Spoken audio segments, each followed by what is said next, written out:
Goonies, rated PG. Now playing at a theater near you.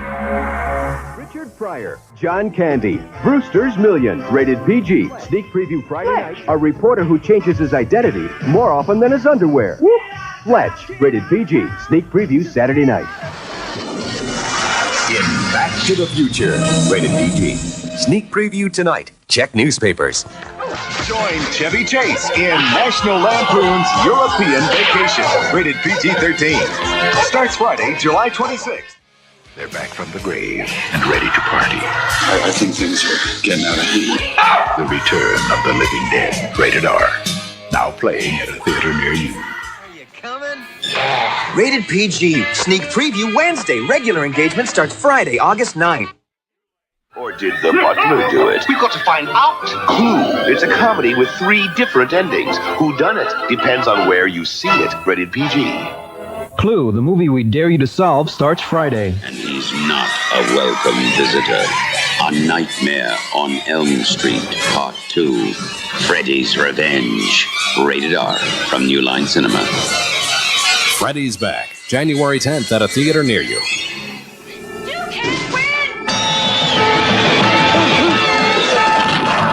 Rocky 4, rated PG. Now playing. Check newspapers for a theater near you. If you love being scared, this could be the night of your life. The deadliest art of the Orient is now in the hands of an American warrior.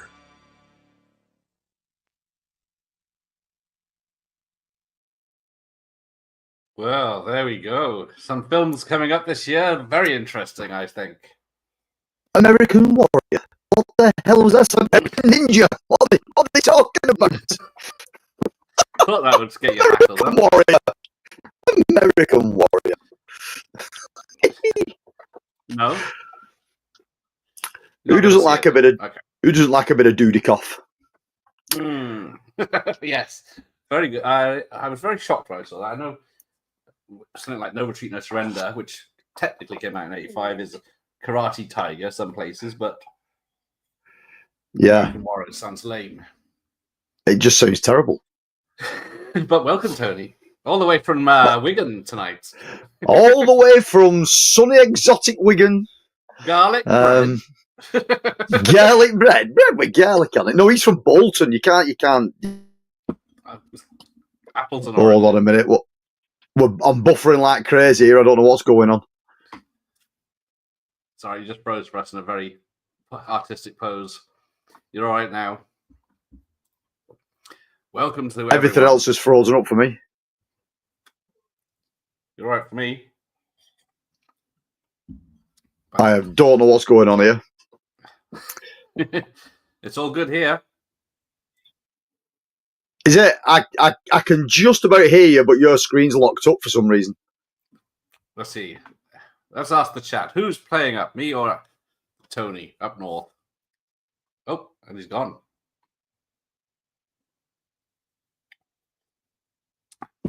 Is he coming back? We'll start in a minute, but we'll say evening, Andy. We'll say evening, Josh. Thanks for being here. So Voyage thinks this might be a good one. It's not off to a great start. Great year for movies, Ian. That it is. Oh, he's gone. What's going to say? American Warrior. Yes, there you go. Because the original American Ninja was going to be Chuck Norris, but he didn't want to be covered up. RJ's here. An exciting year to do, be sure. But sadly, 40 years ago. But yeah, look out for those Back to the Future previews coming up soon in the cinema near you. American Warrior was for us Brits.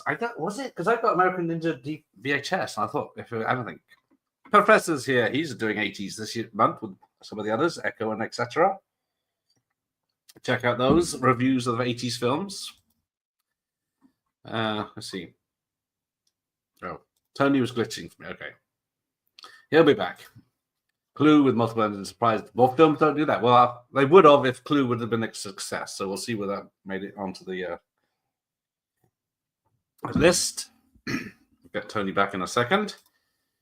I think too many people up north were using the internet. The word ninja was considered dangerous in the UK back then for some reason. Yes, couldn't have ninjas, throwing stars, headbutts, ear claps, nunchucks. The word ninja in kids' stuff like cartoons. But when we get to lower down the list, we'll see what my VHS is. There he is. How's that? Not much better, I don't think, mate. Oh, okay. I don't know what's going on here. Andy says you're glitching, but you look fine to me. All I can hear is broken word from you, and the video, your side is just buffering like crazy. Oh, hang on. Let me close some windows. People point out who it is. Who can you see? Who's working on the internet? Because Tony looks good, right? Oh yes, Professor is one of these lists that you won't like. Oh, you're both working now, Tamisa Savoy. Oh. EastEnders have just done a 1985 themed episode, The Power of Video Tasties. Thank you, David. Welcome. And welcome, Adrian. Wow. We'll see what. So, yeah, weird. But we'll get started in a second. So, we're going to quickly go through 181 to 181 to 101. So, we're going to crack through 80 films because it takes us 3 hours otherwise. Testing. Michael says here. Funny coincidence, yes. Who'd have thought things were looking back at 85 with such rose-tinted glasses? I would have liked Freddy versus Jason to have different endings, so you went to the cinema, you wouldn't know who win. That would work. Yeah. I don't think it's me, because everything I seem to have is legit. I mean, as a host, I'll close some of my other windows, but I don't think I've got anything open. Just switched channels and thought it was EastEnders rerun. Because, yeah, did it start in 85 when it was just about who couldn't afford to pay the rent because the market wasn't that good that week? And they didn't have enough pounds for the laundrette. Probably because 85 was the last time EastEnders was watchable. It is. It's just they've dug themselves such a big hole, all these soap operas, by going so ridiculous. It's not just a one person every 5 years having an affair. It's like everyone's having an affair all the time with other people. But we'll see if Tony comes back. Hopefully he'll be back on in a second. I saw he said his episode. Oh, I thought they might try the very first episode because it's 40 years old. Exactly. It's all going tits up. The power of a live. It's a recorded it, shouldn't I? Right. Anyway. I'm going to go cracking on, and then you can tell me what films you know. So, first one, 181, made $278 worldwide. Flesh and Blood. Rutger Hauer, directed by Paul Verhoeven's first English-speaking film. So we got that at 181. If I had a time machine, I'd rock up January 86 and to Unit 4 to watch Commando. Yes, welcome, Byron. Commando is on this list. So, 181 is Colonel Reddle, but we're going to know that. 179, When Father Was Away on Business. Now, some of these we're going to talk about. Some of these we're not going to bother, unless you really want to. A family is deeply affected by their father's extramarital affairs and the turbulent consequences of the Tito-Starling split. Sounds charming. Right. Let's go to Smooth Talk. Now, I thought that was the, what's her face? Dolly Parton song, but that was a Dolly Parton film. That's in the early 90s where she's a radio host. Hey, Akers. Yeah. It's exactly a very grim Lady Hawk because both have Rutger Hauer in it. But it's, yeah, there's lots of, what's her name? Jennifer Jason Leigh on display. Oh, so yes. Everyone, feel free to put in your picks. I keep telling you these fake lists don't exist. Now you lost your guest. We might have a curse thing. Hopefully he's going to be back.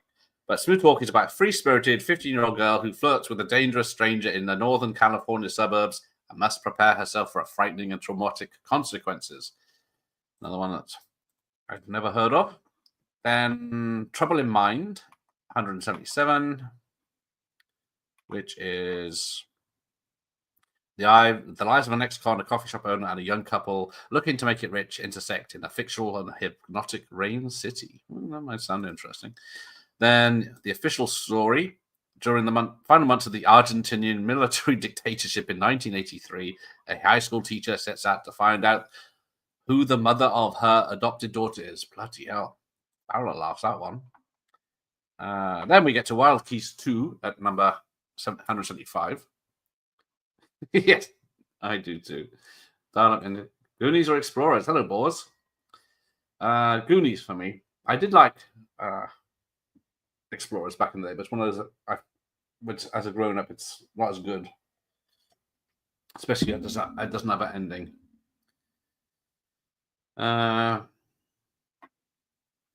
Trouble in Mind. I highly recommend Alan Parker. There you go. Back to the Future, Breakfast Club, Real Genius. Yes, 3 good ones. They are on the list, but we'll see how high they actually got to that year. So we've got Wild Geese 2. Nothing to do with Wild Geese 1, which had Roger Moore, Richard Harris, and etc. But this is about a group of mercenaries in a hired to spring Rudolf Hess from a Spandau prison in Berlin. Tony's all right. I haven't heard anything from him yet. But that's got Scott Glenn in it instead. And it's set in Europe. Then we get to Fandango, which is, 5 college buddies from the University of Texas, circa 71, embark on a final road trip odyssey across the Mexican border before facing up to uncertain futures in Vietnam or otherwise. So, yes, I think that one has Kevin Costner in it. I think, is it directed by Kevin Reynolds, if I'm not mistaken? Let's have a look. What's next? That was 173 is Almost You. Drama, not looking at that. Petit Con, that's 172, which is Michael is a particular. I can't read. Michael is a teenager, particularly ill at ease in his own skin after an unhappy affair with an Algerian girl and running away from home. He finds his balance, and he must restore that. Now he must restore that of his parents facing divorce. Yeah, another drama. No, get to the good stuff in a minute. The Doctor and the Devils. I'm not going to read these out anymore. The Bay Boy, The New Kids, Elaney, 167 is Private Resort. Just needs to put those hamsters in the computer tower, yeah. The rubber band broke. I need to read. I read today that I figured out how the internet was going to work in 1985, which was super high tech, seems super high tech. Need to watch Wild Geese 2. Heard it's not good. No, it isn't. It's not very exciting. It's a bit later than 85, but I just picked up Tales from the Crypt Demon Night on VHS. Really pleased. Oh, I haven't got that on VHS. I would like that on VHS. But Private Resort is 2 adolescent boys staying at a Florida resort are captivated by chasing girls, but their fate holds more surprises. I think, is that Johnny Depp one? I think Rob Morrow and Johnny Depp. That's it. I thought so. Then, is that really it? Revolution at 166. Never saw Wild Geese 2. Yes. Remember the VHS cover? I thought I had it. I got Operation Wild Geese and the original Wild Geese, but yes, that's it. Ramon, thanks. I thought you were here. I did. We're only doing the top 181 to 101 here today until Tony comes in. Water. Yes, I don't think it's on this list because I don't think it was worldwide, but I love Water. Oh, he's back. Great rock soundtrack. Fun fact, Gareth has seen every film. Not quite. Here he is. How is that, sir? Hey, that is better. My internet has took an absolute swan dive. Right. What are we up to? I'm just randomly going through the late ones from 181 to 101, and then we can start properly. Right, whereabouts did you get to? We are Revolution with Al Pacino. Right, so I'll whip through the titles that I've got quick between 180 and 101. Well, hang on, we haven't got that far yet. Have we not? 180. I'm on 166. All right, okay. So the bottom one was definitely Flesh and Blood. Flesh and Blood, yeah. That's one Yeah, a brilliant Paul Verhoeven film that no one remembers. That's why it made a $286 at the box office. Yeah. Have you got as far as the New Kids? Yes. What was New Kids? Ooh. So that's 101's release of the New Kids, which What's it is about? really good. Brother and sister move into a new area, and the local teens in that area don't take too kindly from them moving in. And basically, I think it's an attempted rape on his sister by a group of teens at the school where they go, and her brother just goes batshit mental and kicks fuck out of them all. Sounds good. Yeah, it's a good one. Yeah, I haven't seen that or heard of it. Well, it sounds familiar, actually. 169, that was that. Yeah, that's good. DEFCON 4? Have we got up to that? No. Oh, right, we're cool then. Yeah, so that was Revolution, which was a massive flop. Only made 358,000. It's supposed to be a big, massive, epic film, but it bombed hard, and Pacino didn't do another film till what? What's the serial killer from 88 or 89 with a Sea of Love? Right. Oh, yes, Sid Owen is in Revolution. I forgot about that. Sean Cunningham also stars James Spader in New Kids. There you go. And it was called Striking Back in the UK. That might be why I don't recognize it as New Kids. Dutch has Ramon has rated 180 movies from 85. I've probably seen a few more, except for this one. Yes, some of them, because they were released worldwide, won't be on this list. Yeah. Ramones is Striking Back as well. There you go. Right. Movers and Shakers, 165, which is an animation by the look of it. So we'll skip I didn't know that one. No. Sylvester, 164, which is just a drama.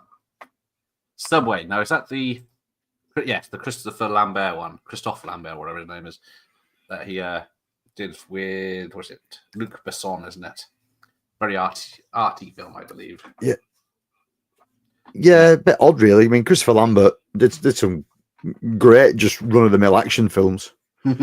Yes, if we did 90s Lambert, we'd be so many films he's done. So that's Subway. Then we got Holcraft Covenant. I do like that film with Michael Caine. Because the son of a German general becomes part of a mysterious conspiracy to gain hidden Nazi funds. But yeah. Yeah, I don't recall that one. It's not a thriller as such, but because not that much happens. But yeah, it is odd. Subway's another one I have, but I've never seen. Oh, yeah. Yeah, King David, that was a big flop. I don't know if it's on the list. Oh, Street Hawk, the movie, of course, yes. if we were doing a VHS list, that would be on it. Oh, Angels and Eggs. Was that on there? I don't know. No, I haven't seen it yet, but depends. Yeah. Artie, fuck's sake, that's getting binned. Yep, we don't have art on this channel. They're like Morons from Outer Space at 161.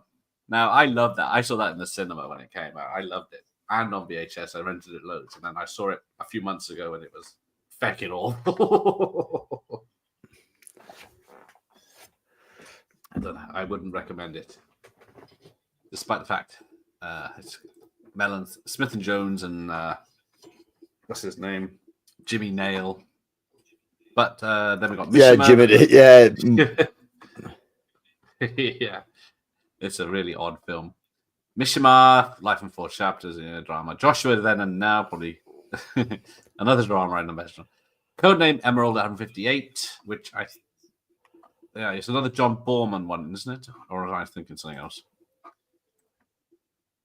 But yeah. Oh no, this is about Germans that have inside Allied intelligence.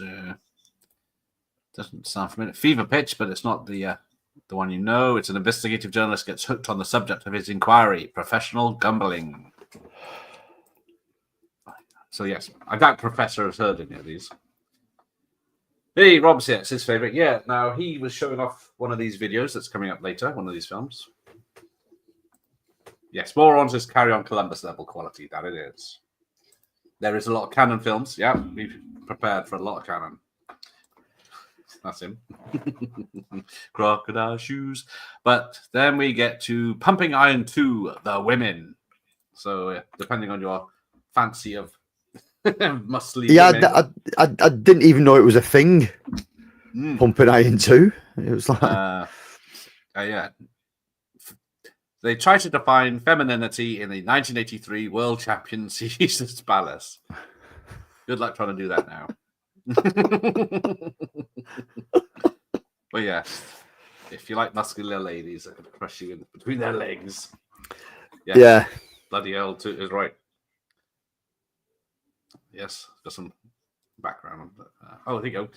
Ramon's here to educate us. Mishima, Life in 4 Chapters is by Paul Schrader, who did Cat People and Kajuro, and is often mentioned as one of his best biopics ever made. That's what I know. Yeah, I didn't know there's Pumping Iron 2 until today. I always confused Pumping Iron and Stay Hungry for Arnold Schwarzenegger. Pumping Iron's the documentary and Stay Hungry is the film, isn't it? Right. Lust in the Dust. Now we're talking my language. But it's a group of unscrupulous characters seek buried treasure in the Old West, so it's not what I expected at all. Who's in that? Tab Hunter, Divine, Jeffrey Lewis, Henry Silva, Cesar Romero. Yeah. Never heard of that one. We'll get to some you've heard. Like, I was to say Fall for Love does sound familiar, but it's not what I thought it was. Okay. The Hit. Maybe that's an action film. 10 years after Willie Parker rats on his mobs of friends in exchange for personal immunity, 2 hitmen kidnap him and drive him to Paris for his planned execution. But there are many mishaps on the way. The Protector. Right, here we are. We got to one. Now, who knows The Protector? Let's have a look. Been missing people. Fletch and Gotcha are some of my favorite ones from January to June. But Fletch is definitely on there. I don't know if Gotcha is. I spent a fortune buying Lust in the Dust on VHS. Oh, it's a collectible, is it? Return to Oz. Don't know if that's on the list or Electric Shock Treatment. Rambo 4, Rocky 2. Commando was a no-score draw. I don't think Farango was mentioned. The Hit was okay. Divine is in it. That's all I know. Jackie Chan, yeah. Still need to see Lust in the Dust. Does sound interesting. Protectors underrated. I liked it. That one, as it was not distributed widely. So there's 2 cuts to The Protector. There is the American cut, and yes, directed by Glickenhaus, who did Shakedown and Blue Jean Cop, depending on where you were, and what's that Canon film Glickenhaus did? The Terminator, that's it. The Protector was Chan's not that great attempt to break into the US, yes. Tony's tipped over, yes. The Hong Kong cut is better, but don't mind either. And there is a decent Blu-ray. Are they both on there? A Strange Year for Ed Harris. The Exterminator, not the Terminator, the Exterminator. There are a few re-releases from other years on this list that somehow made more than all these films so far. Watch I think Jackie Chan's cut is better for action. So I'm going to see people showing at me because I'm an idiot. Oh, it's a weird mess of film. I have invited Glickenhaus on. He hasn't replied, but let's see. No. Let's see if Tony comes back in a second. Oh, here he comes. Also, Alibi Bay. Tony's, I don't know if he has. Let's see. Here he is. Let's try that. I had no idea what's going on here. For some reason, I can get 250 megas the second I step out of this room, and the second I come back into it again, it's just dropping to 0. I have no idea what's going on. Ghosts. It's weird, mate. It does me head in. We'll carry on. We're not onto the main show yet. So.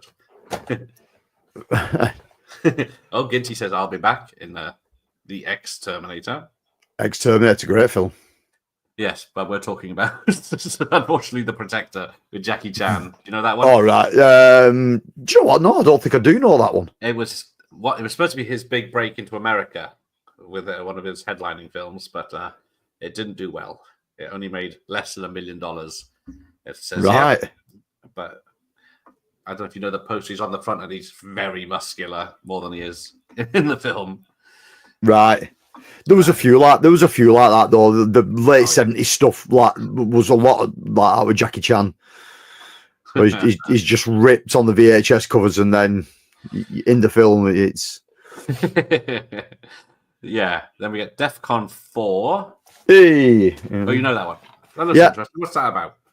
So it's a low budget post-apocalyptic film where where 3 astronauts from the American Armed Forces see a nuclear strike attack from Russia onto United States soil.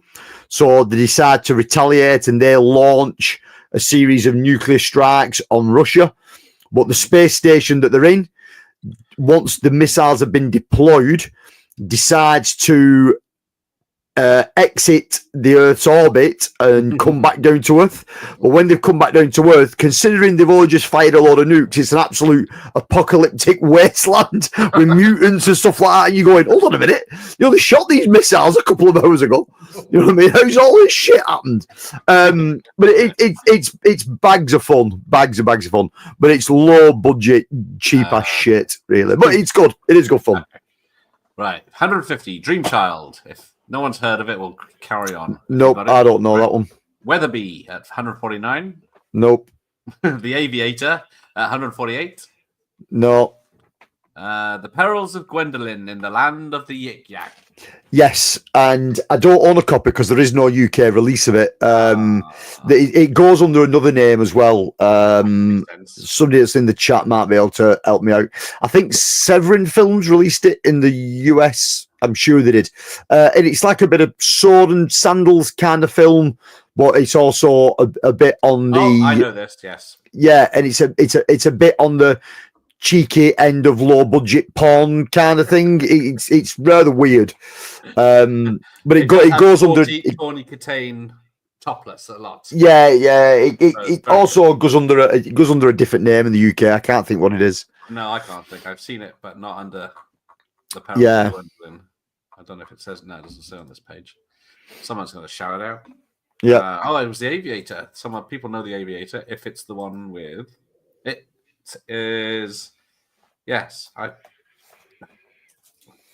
George Miller directed with Christopher Reeve and Rosanna Arquette. So yes, he's a 20s male pilot with a rich daughter and a rich man's daughter crash land on a mountain full of hungry wolves. Ooh. I think I might have seen that way back when. Yeah, it sort of rings a bell. That I don't think I've seen it, but it's stirring some kind of memory. Roger Rambo's here. Remo Williams, The Adventure Begins, is on the list. Yes. But I don't know if it did quite well. So, Certain Fury. Does that ring a bell? No, don't know that one. American Flyers. Now, I do know this one. Yeah, I know the film, never seen it. I used to watch it loads on VHS. It's about 2 brothers. One gets... an aneurysm, like kill the dad, but then they head off to the Rockies to be in a bike race. Yeah. And then can they win it? It's one of those sports ones. It's directed by John Badham, and it's got Kevin Costner in it. So there you go. I can't remember. I haven't seen it for a very long time, so I can't say if it holds up, but it was. I used to watch it so many times. Yeah, I always remember having a decent cover on the rental VHS. Oh, sorry, it's George Miller, the American director of Neverending Story, not the Mad Max director. There you go. It's a good movie, but it's a little bit flat. Certain Fury is a raunchy action comedy with Tatum O'Neal and that chick from Fame. Okay. I think, there's a lot of canon on this list. So loads of canon films, which is fantastic. So 144 Heavenly Bodies is... quits a single mom, quits a job at aerobic studio. Yeah. Oh, see if anyone knows that one. Otherwise, we get to The Slugger's Wife. Yeah, I don't know that one. It's another drama. By the look of it. Bring on the Night, which is the pictures of these are really small, so you can't see it. Documents the preparation rehearsal for Sting's first solo concert. There you go.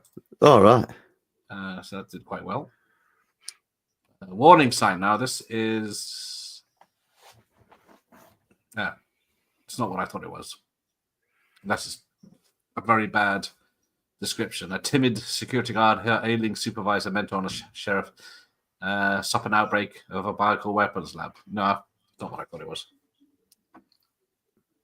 Okay, that sounds interesting. I might check that one out. Then we get Reanimator 140. So there we go. Yeah, for some reason I don't own a copy of Reanimator. I've got Beyond Reanimator and Bride of Reanimator, and bizarrely don't have the original. I don't know why. But yeah, great film. Loads of standout scenes in it. Yeah. I guess it probably didn't have that much of a wide release, I'd imagine, but they made 2 million back. Yeah, it's one from the VHS days, isn't it? Really, it's. Oh, Into the Night. Oh, this is Bring On the Night. Sorry, not Into the Night. Love Reanimator. Should be top 100. Yes, I guess if it was films of the year, yeah, it wouldn't be top 100. But as it's money wise, it didn't do well. Well, it didn't. Yeah, it's probably had a limited release as a gory horror. Yeah. Yeah. So then we got to crack on. As usual, we're going to be a very long night. The Quiet Earth at 139. No, didn't know that one. So did Sci-Fi, and it's unlike me if it is a sci-fi film that I didn't know it. Dance with the Strange 138. Blood Simple 137, which is the Coen brothers' first film, isn't it? Oh, I'm not sure. Maria 136. Yeah, it's a drama or sort of thriller about political appointees. A Private Function, so we've got a British film here. A married couple involved in flourishing bacon black market during World War II. Riveting. It's who is it? One of the bloody pythons. Who is it? Yes, Michael Palin and Maggie Smith, Dana Maria, Richard Griffiths. So a cast of well-known. Yes, decent cast. But then Maxie will save us. A 20s flapper who haunts her old house possesses a reserved housewife who just moved in. Now, sounds interesting, but Glenn Close, Mandy Patinkin, and Barnyard Hughes. But Bad Medicine. Now that does sound familiar at 103. Oh yes, I've seen this. So he can't get into American medical school, so he goes to in Latin American one and right. There you go. The Quiet Earth is good, as it's a Last Man on Earth type film. Yep, first film for Blood Simple. Young Sherlock Holmes does make an appearance. Oh, it's super underrated. Yes, it is. I haven't got it. It is brilliant. Right, Hot Moves. I think is that another sex comedy? It is. That is with who is in that one? No one I know. Okay. 4 junior high schools spend summer break in Venice, Los Angeles, make a pact to lose their virginity before the thing, end of the year. So there you go. Usual sex comedy in the 80s. Hijinks. Yep. Oh, there you go. Quiet Earth is probably the best apocalyptic movie ever from New Zealand and directed by Jeff Murphy. Free Jack and Under Siege 2. Easily a top 100 for me. There you go. Some of my favorites from all time. Yep. In 1985, that's definitely true. Coming up. Yeah, it's a solid year. Ian's, yeah. Oh, welcome, Ian. Oh, some of your favorites, Ian, is that because you haven't seen them all? Let's see how many Ian's seen.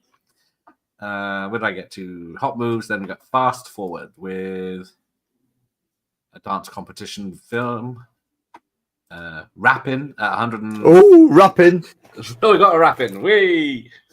Mario Van Peebles. This is the third film in the breakdance or breaking or whatever you want to call them. So this was like the unofficial third film. It's got all the cast from Breaking in it, plus Mario Van Peebles. But there's a slight twist on it. Instead of dancing and breaking, Mario Van Peebles comes back in the hood to sort of wrap his way into people's hearts. His actually name is, he's got a nice pun of a name. It's John Rapping Hood. Get in there. Yes, how have I not seen this? It's great. Mario Van Peebles, he didn't do a good film, but also didn't do a bad film. Everything he did was just fun. You know what I mean? He's a shit actor. He was terrible in everything, but he's still quite lovable. You know what I mean? But there you go. Yeah. I'll have to check that out. Breaking 3. Really good. First canon film of the batch. It probably is. So yeah, not too bad for them. Yeah. But who doesn't want to watch rapping in a brand new 4K restoration? How it was supposed to be seen. 129, The Legend of Billie Jean, which is all right. Yeah. She's got Supergirl, but she's got the short haircut, so I'm not sure if I like it or not. But yeah, her cleavage is out in the poster. Yes. That's all I remember. Fraternity Vacation. So that's another sex comedy. Yeah. With they take two fraternity brothers take a nerdy pledge to Palm Springs to mingle with girls. Now I think that has, if I remember rightly, it's got Stephen Jeffries of Fright Night and Tim Robbins, Matt McCoy, Amanda Burst of Fright Night as well. So yeah, and Barbara Crampton. So yeah, before Fright Night, well, the same year as Fright Night, they did this film. Yeah, because Fright Night's coming up. Then Star Chaser: The Legend of Orin. Now I'm guessing you've got that. Yes. I've got it on this. I've got it on VHS. I've got it on every laser disc. I've got it. If you've never ever seen this film and you are into animated films, it's definitely of its era. It's definitely of its time. It's a complete Star Wars ripoff, but the story and the animation style are brilliant in it. Like really top notch, and no one remembers it. You know what I mean? If you can't find a copy. Since it came out, yeah, I mean it came out on VHS. Who did the release? So Entertainment in Video put it out on VHS, and then MGM. It must be an MGM film. MGM picked it up and put it out through on the DVD. No, this is a Region 1 import. You can't get this in the UK. There is no release of it in the UK, but the X rental video. But it is genius. It's a brilliant film. The score's brilliant. The voice acting's great. The animation style is really good. So if you've never seen Star Chaser: The Legend of Orin, yeah, I highly recommend it. Yeah, I made it too small now. I was looking at the posters. The song Invincible from Legend of Billie Jean is one of my favorites. Yeah, Life Force is coming up. Come and See. I don't think it's on this list. I don't know if it got worldwide release, so it might not be on the list. But then we get The Bride. I think that's Sting again, isn't it? Yes. It's a Frankenstein version of Sting with Jennifer Beals. Bloody Sting. Turk 182. He was doing all right back then, wasn't he? I remember Turk 182 the name, but Jimmy Lynch is angry because his older brother, who was injured as a result of an off-duty fire rescue, is denied benefits by the city. So there you go. Then we got Ran. Don't know that Japan, A Warlord Retires. So that's a visual masterpiece. Then we got The Heavenly Kid. Yeah, no, I know that film. It's been a long time since I've seen it. Again, I think it's one of those that has no release in the UK. Yeah, right, probably. It'll have there'll be a VHS kicking around, but apart from that, I'm not aware of a release in the UK. But... yeah, Hip Guardian Angel is handed the task watching over a lonely high school boy. Yeah. Usual 80s fun. Yeah, guff. Yeah. Right, let's get on with this. Godzilla 85. Good film. Thought I owned a copy. Can't find it for love nor money. I have no idea where it is. But yeah, coming back to the, I'm sure it's the Showa era stuff. This 85, still a guy in a rubber suit, but still brilliant. Yes, Dragonfly. Cool movies: Commando, Rambo 2, Rocky 4, Beyond Thunderdome, Police Story. Now, I don't think Police Story is on this list because it. No, I didn't see. I didn't see Police Story on there. Global release. No, and you're right though. It is a good film. It's one of Jackie Chan's better films. So, My Science Project. Do you know My Science Project from? Yes. Ah, good. I found someone. Yes, Fisher Stevens and Dennis Hopper. Yeah, Dennis Hopper's in it for about 30 seconds and plays some kind of like mullet-wearing hippie teacher.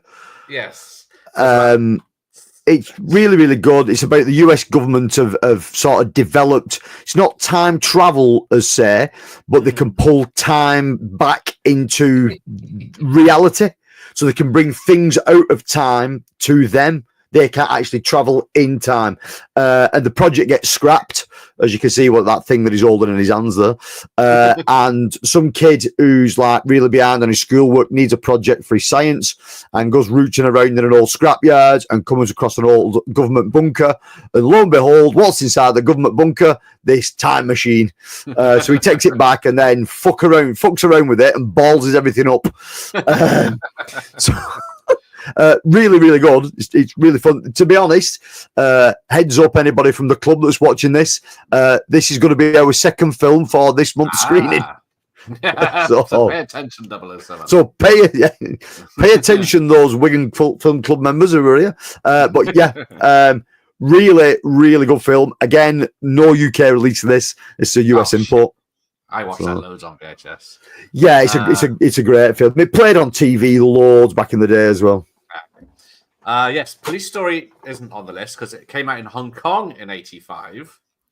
Yeah, and it came out in Asia in '85, but United States it was a video premiere in '88. So yeah, it didn't get a cinema release back then. But then we get That's Dancing, which is the history of dance depicted on film. Next, brilliant. The Mean Season, right? Oh, I don't know that one. It's gotta work out. Yeah, go. It's a serial killer thriller with Kurt Russell and Marilyn Hemingway. He's a news reporter in Florida. Someone's killing people. He's investigating, and then of course he gets on the killer's trail. I recommend that one. All right, I'll check that out. Yeah, if you like serial killer thriller, a lot of it. If you watch it now, it's all cliches and etc. You'll know what's happened. But back in '85, it was new and fresh. It was before like Manhunter and stuff like that. Yeah, Manhunter was a good film. Police Story is great. That's right. See, I haven't. Witness, I think it might be the only one I've seen out of those lists, which sounds terrible. Yeah, it is on this list as well. Yeah. Someone else from Wigan, Preferred Ritz or Unit 4. Oh my God! We got another one. Arrest him. A fellow Wiganer. Hello there, my friend. Whereabouts in Wigan are you from? And I preferred Unit 4 because that was the cinema my father always dragged me to for two reasons. One, it was cheaper, and two, it was quieter, so he could go to fucking sleep while we was watching a film. My dad left. The other went out and decided to smoke his pipe. So yeah, I didn't. Yeah, I did enjoy the Ritz Cinema. That was the big cinema in Wigan at the time. But Unit 4 at Pemberton, yes, it's now a carpet shop. So 118, A Company of Wolves. I only watched that for the first time last year. Great film, really underappreciated werewolf film. Did you not like it? No, too fair. I didn't fancy it when it first came out, but yeah. See, I'm into shit like this, so it's a bit fever dreamy, a bit like Purple Haze. You know what I mean? I really, really liked it. I've always liked it. It's got an half decent cast in it as well as it's a bit. Would you say it's erotic? It's got that. It's trying to be. Doesn't have any nudity, I don't think. But... Yeah, no, it doesn't. But it's really going for it. It is trying to get there, and I don't think it. Jordan, isn't it? Yeah, I don't think it captivated audiences when it came out. But like I say, going back and watching it a couple of years back, maybe when I picked this up, I was like, oh, it's better than what I remembered it. You know what I mean? I did like it when I was younger, but it's all right. You know what I mean? It's definitely worth watching. I might have to watch it again another time. Yeah, I mean, you can pick this Blu-ray up for a couple of quid now. It ain't expensive. Yeah, it was like difficult to get years ago. Yeah, it was. Wasn't my science project might have been a Touchstone film. I think it was. Oh yeah, I'm not 100% sure. To be honest, I can't remember now. No, I can't. If I had the VHS, I'd be able to tell you. Hindley and I liked Unit 4 better. The wood panel. The wood paneling, the tiny old lady on the concession stand. Yes, our Amrith one did that as well. Yeah. So if you're from Hindley, mate, you're not too far away from me. I'm in Springfield. Ooh, posh area. I wish. There's no posh areas in Wigan, mate. Oh, Ian Scene Company Wolves. Liked it as a kid. Love the special effects. Yeah. Yeah. Good old practical stuff, isn't it? Yeah, there you go. Jessica Fletcher was in it as well, yeah. Yeah, a bit artsy. Sexual awakening expressed through a werewolf story. There you go. That's Yeah. Good point. Yeah. But it's enjoyable. I always liked it. Oh, yeah. Those three are coming up. They're quite high because we are Rainbow Bright and the Star Stealer level. Yeah, 117. Are you going to show off your tape? No, I've not got it really. It's one of the only ones I've not got. I'll be honest with you. It sounds quite rare. It could possibly be on the Rainbow Bright box set I've got. The film may be on there. Oh, it might be. If I can remember where the hell it is. Oh, too many tapes. You have to get rid of some. Too many bloody DVDs. Well, there's a possibility on that complete Rainbow Bright collection. There's the film's probably on there as well. Right, so 116 is Gremlins. Got a re-release. A re-release, yeah. I gotta get further back and an angle. No. Goddamn green screens. It's good unless you have to show something off. Yeah. So Day of the Dead, 115. Yes. Oh, I had it done for a second. There you go. Oh, I'm phasing now. It's Back to the Future style. Brilliant film. In hindsight, if you put all three together, yeah, I really like Dawn of the Dead. But probably this is probably better. The score's really, really good on it. The sense of just being trapped in that underground bunker and being screwed once all the zombies come down on the lift. You know what I mean? It's low budget, and you can tell there isn't as much money gone into this. But if you put the three films together, the original three films, this now probably stands up a bit better than the other two. Yeah, I didn't like the other one before. Dawn of the Dead. I like Dawn of the Dead, but I didn't like when it came out. I can appreciate it more now. Yeah, it's actually a really good film. Way too low. Only made 5 million worldwide. That's it. Yeah, it's a weird one, that really. Oh, Jim's here. I live out in Wigan. And everyone, 85 was a glorious year for me, as that was the year I graduated high school. I was lost my virginity. 2 for 2. Go, Jim. Nice. Get in there.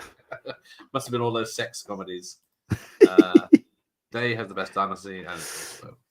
Yep. Great, Jim. So go for it, Jim. King David, 114. I think that's a Richard Gere film about King David. Creator, and 13, which is a eccentric scientist teaches students in his own manner while he looks to a way to clone his deceased wife. Okay. Brilliant. Avenging Angel. Here we go. One of my favorites. Teen whore goes Charles Bronson in LA.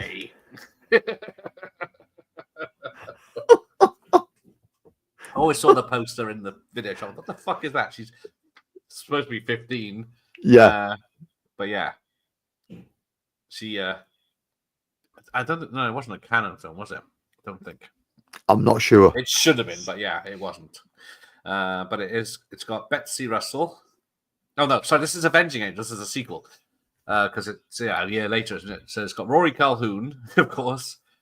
And yes, she's left the streets, this one, and then she's come back because the policeman that got her off the streets gets killed by a gang, so she comes back to take out the gang. It's it's up there with like Savage Streets and Yes, yeah. If you like Savage Street, you like the first two Avenging Angels. The third one is it's a different girl as well, isn't it? It's not the it is. Yeah, character, or it's supposed to be something different. I can't remember. Each four films. There's a straight to video one in the 90s. But yeah, all three or four are different women. Yeah, because the first film, Just Angel, is one of the girls from Friday the 13th. Yeah.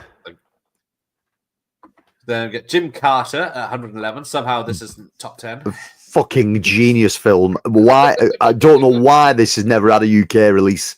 I am chomping at the bit to try and find a copy of Jim Carter to show at Film Club, because when I tell people about it, or me and Dave tell people about it, they think we're lying. No, there is an actual film where an American US Olympic gymnast gets taken in by the CIA as a secret agent to mix up martial arts and gymnastics. You can't make that shit up. Yeah. Got my mate Richard Norton in it. Fucking brilliant. It's brilliant. But there is no UK release of it for some bizarre reason. What? An American gymnast travels to the distant lands of Parmistan to compete in a deadly game not won by a foreigner in more than 900 years. Writes itself. See? There we go. Jim Carter, yes. It's brilliant. Robert Clowes of what is it? Enter the Dragon directed it with yeah. It's based on a novel called The Terrible Game. Luckily they didn't go with that title. One of my childhood favorites, number 11 in his top 100 of this year. It's Jim Carter. It's like, oh, there you go. We had about honestly, you tell normal people about it and they go, fuck off, they never made a film like that. Yes, they did. Jim Foo. Hey, anyway, Heaven Help Us at 110. No, I didn't know that one. Boys Prep School, romantically pursuing a troubled young girl. So it could be Brilliant. sex comedy, could be Yeah. high drama. Rustler's Rhapsody, 109. No, don't know that one. Stand up of the 40s B-movie westerns. All right. Plenty, 108. And a young little woman spent 20 years to make whatever kind of life for herself at the expense of others. Boring. Yep. It's not Plenty of anything. Girls just want to have fun. Here we go. What's this about? Passion for Dancing. Well, not what I expected. Here Come the Littles. It's a very long description. Henry's parents lost an after. We'll see if anyone knows that one. Well, the Littles was a kids' TV cartoon. So if that, it is that, yes, yeah. Animation adventure family. Yeah. So, here comes the Littles. Yeah, they were like tiny people, like the Borrowers. Okay, I can see that. Yeah, but they had like pixie kind of ears. It Saturday morning kids cartoon. It must have got itself a film. Right. Now the next one, another canon with Arnold Schwarzenegger. Red Sonja. Get in there. Conan 3. Yeah. AKA Calidor. Because they couldn't get the rights to use the name Conan. People hate it. Now, everyone knows me. I'm an absolute merc for sword and sorcery films. That is my thing. That is my genre. I love them. People hate Red Sonja for some reason. I always thought it was really good. You know what I mean? It's got a decent storyline. It's got a decent cast. Yes, it's got. It's got some decent action scenes in it. It's, you know what I mean? It's just a shame that when you look at the front and it says Schwarzenegger all over it, that's how they were trying to sell it. When really it's Bridget Nielsen's film. You know what I mean? It's see somebody else there. It's frigging bad. It's not. It's frigging brilliant. It wouldn't make Dutch's top 100. Oh dear. Yeah. Why do people not like it? I don't get it. I don't get it. I think it's brilliant. Everyone's hating on us, but yes, it's Ennio Morricone. Morricone. Well, Morricone did a lot of sword and sorcery films. A lot of it was rehashed Italian stuff. You know what I mean? That he just slopped together. But He did do quite a lot for the sword and sorcerer genre. Must be a Wigan thing. See, there you go. That the 4K looks mint. Probably people probably hate because they thought people probably thought it was Conan. Oh. Well, it was sold off the back of that, but let's be honest, it's called Red Sonja. It's not called Calidor. Well, I think it is called Calidor in one region. Probably. But it was Red Sonja, so it's about to be about a woman. It's got Pat Roach in it, for God's sakes. Pat Roach is in every other sword and sorcery film. Sandra Bergman Sandal Bergman, yeah, from the first Conan film. She plays the bad guy in it. Yes. Pat Roach, obviously, he was in Conan the Destroyer as well with Schwarzenegger. We like Barbarians and Deathstalker a lot more. See, Deathstalker is okay, but it's way more sort of like low budget than Red Sonja was. The budget on Red Sonja is really good. The Deathstalker budgets are awful.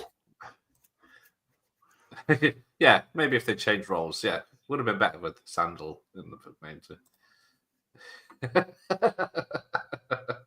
Now I'm gonna not unsee that. But right, we're close. Transylvania 65000 at 104, which brilliant film. Is it? There we go. You might be wrong on this one. Jeff Goldblum is pretty good in it. But the hats go off to Gina Davis in this. Oh yes. Who is in some kind of like pleather bathing suits with the ears cut out of it for the entire film, with chest heaving, buttocks are gleaming. It's like a comedy. There's supposed to be all these like horror characters in this village, but it turns out that they're not horror characters at all. There's no Dracula or sort of like Elvira kind of character. They've all got sort of like medical issues. So it's like the reason that they're like the edge because they've all got medical issues. But it's fun if you've never seen it. It's Jeff Goldblum like complete over the top stuff, but it's good. So far, I've not seen any of these films in the cinema. I don't think. No, and I don't remember Summer Rental being in the UK cinemas either. Odd film, Summer Rental. It's on this list, and I do love it. I love it. The bones of it. It's a brilliant film. Again, no UK release of it. Oddly, I would say one of John Candy's better films, but hardly gets a mention. So you got The Trip to Bountiful, which is a drama. Into the Night, I think we were mentioned because it was Bring on the Night was earlier. This one's Into the Night, which does have a fight. I think someone said she's nude in it. It's John Landis comedy. Is this the one, or am I thinking of something else? Dan Aykroyd, Jeff Goldblum again. I've got that. I do have it. I've not dragged it out. Maybe. Where is it? Oh yeah, Michelle Pfeiffer's Diana. There, she's way down the list. Bear with me. I've definitely got that. What the hell is you got a burr in the house? Burr. There we go. Needed a better title. I forgot we had that. Zoom in and enhance. That's the poster, yeah. There you go. That's nice. Nice. 101. Yeah, I forgot I had that. Okay, we're almost there. Of course, 101. He-Man and She-Ra, The Secret of the Sword. Don't think I've ever seen it. Like most Master of the Universe films, it's fucking rubbish. That's why I never liked She-Ra, so that's probably why I never watched it. See, I didn't, but if you go back now with older eyes, knowing what you know, She-Ra holds up way better than He-Man does. The storyline's better, the animation's better, the characters are better. If you watch He-Man now, as a middle-aged guy, it's fucking rubbish. It's terrible. But I do love it, but it is crap. But these films that they were churning out, I remember this got a cinema release. It's the quad poster still kicking around for this somewhere. It's okay. It's sort of like how She-Ra becomes She-Ra kind of thing. It's all right. It's probably not as good as the Christmas special that was put out Just in that terms of was Christmas toys. oh God, yeah, 100%. We'll make some new characters up, bang them on a Christmas special, and let your kids see it in the cinema. But no, it's okay. It sort of does what it does. It's quite short, like 65 minutes or something like that. But, but it did get it's all right. release. So, yeah, but only made 7,600,000. So, we've got Lark Barks here. Good evening, sir, or Adam, or whatever. He-Man dubbed in German. That's going to be worth a watch. Oh yeah. I love it, but it's crap, says Tony. And he loves the He-Man and She-Man Christmas special. There you go. Right, we are officially on the top 100, an hour in. Yeah, and we're into it's a canon film, isn't it? First one, it's a canon film, and it's a really good canon film, Runaway Train. So, hang on, I wasn't expecting that. Probably one of Cannon's better films into like a proper serious film. The style of the film is shot really, really well. The miniature models that they use in it are fantastically good. And overall, a good film to come out the Cannon stable. It doesn't tick all the boxes of a Cannon film. It goes all over the show, but it is really, really good. I think it was nominated for an Oscars, wasn't it? The only I don't know. Was it? It might be the only Cannon film that was nominated for anything. It might have been music or something, but then, there you go. Great performances. One of which best quality film from Canada ever. Usually, it was also a flop here in the States. Yes, 100. Yeah, only made 7.86 million. Yeah, but it's really good, really entertaining film. Yes, Cannon does an actual film. Yeah. Runaway Train is great, but it's no Silver Streak. There you go. Screenplay by him, Akira. There you go. And yeah, Don Voight and Eric Roberts, both who went on to be nominated was the editor. Okay. Right. But yeah. John Voight again. John Voight. Always feels weird when a Cannon film is classy. Yeah, I know. Yes. Hello, Jesse. That's coming up. That's in the list. Actually, Cannon actually had a lot of They had a lot of entertaining films, certainly. They did. So, right, we're in an official 100. So we go straight into Carol, one of my favorite childhood films. And unfortunately, I need to find the extra antler there. Yeah, I mean, it shocked me that, I've grown up with this film. I've always known this film, and people that are into the sort of same genre or same crappy films that I'm into, when this got a fancy boutique release from Vinegar Syndrome in the US, and everyone was losing their minds over it, like it was like this really weird found title that no one had ever come across before, and all these Americans that were like my kind of age that were big into this kind of stuff had never heard of it, and I'm going, hey, how have you never heard of Daryl? It was massive when I was a kid. Everybody watched Daryl. Yeah, but for some reason in America, it mustn't have done a great deal because no one had frigging heard of it when it got released. But yeah, I always liked it. Spoiler if you've not seen it, is an android. Oh, for fuck's sake. Yeah, it's fucking 40-year-old. Yeah, Ran was at 125, I think, Ramon. Right, so yes, Daryl, excellent. I've gone way past it. Right. Then 98.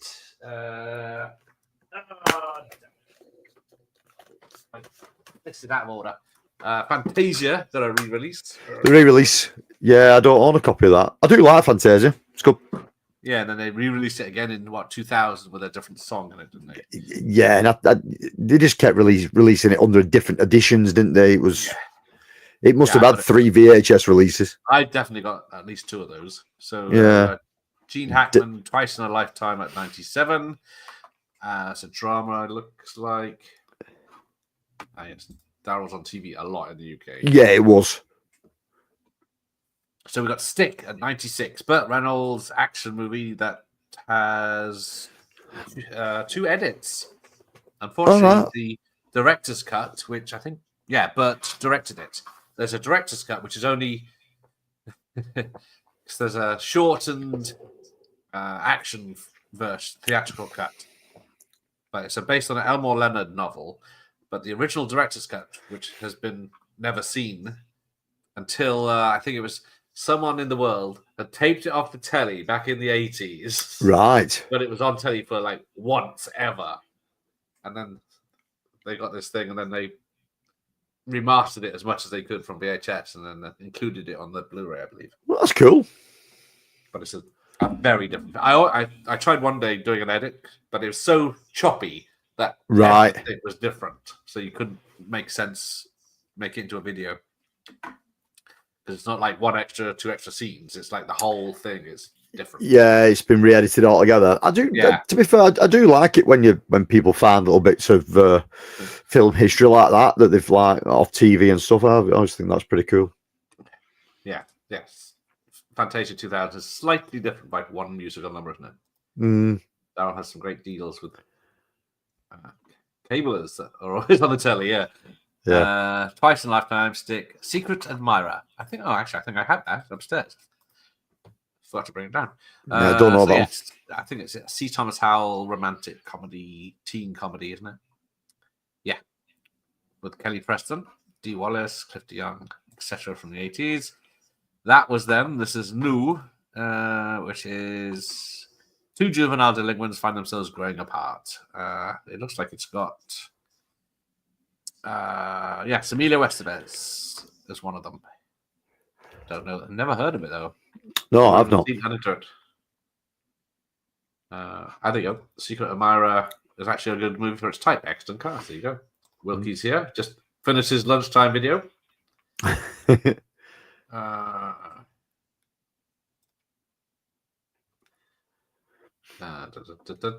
So yeah, and then we get The Man with One Red Shoe, Tom Hanks comedy. I have the small box X rental of this stuffed in a cupboard up there. Do you know what? I never got on with it.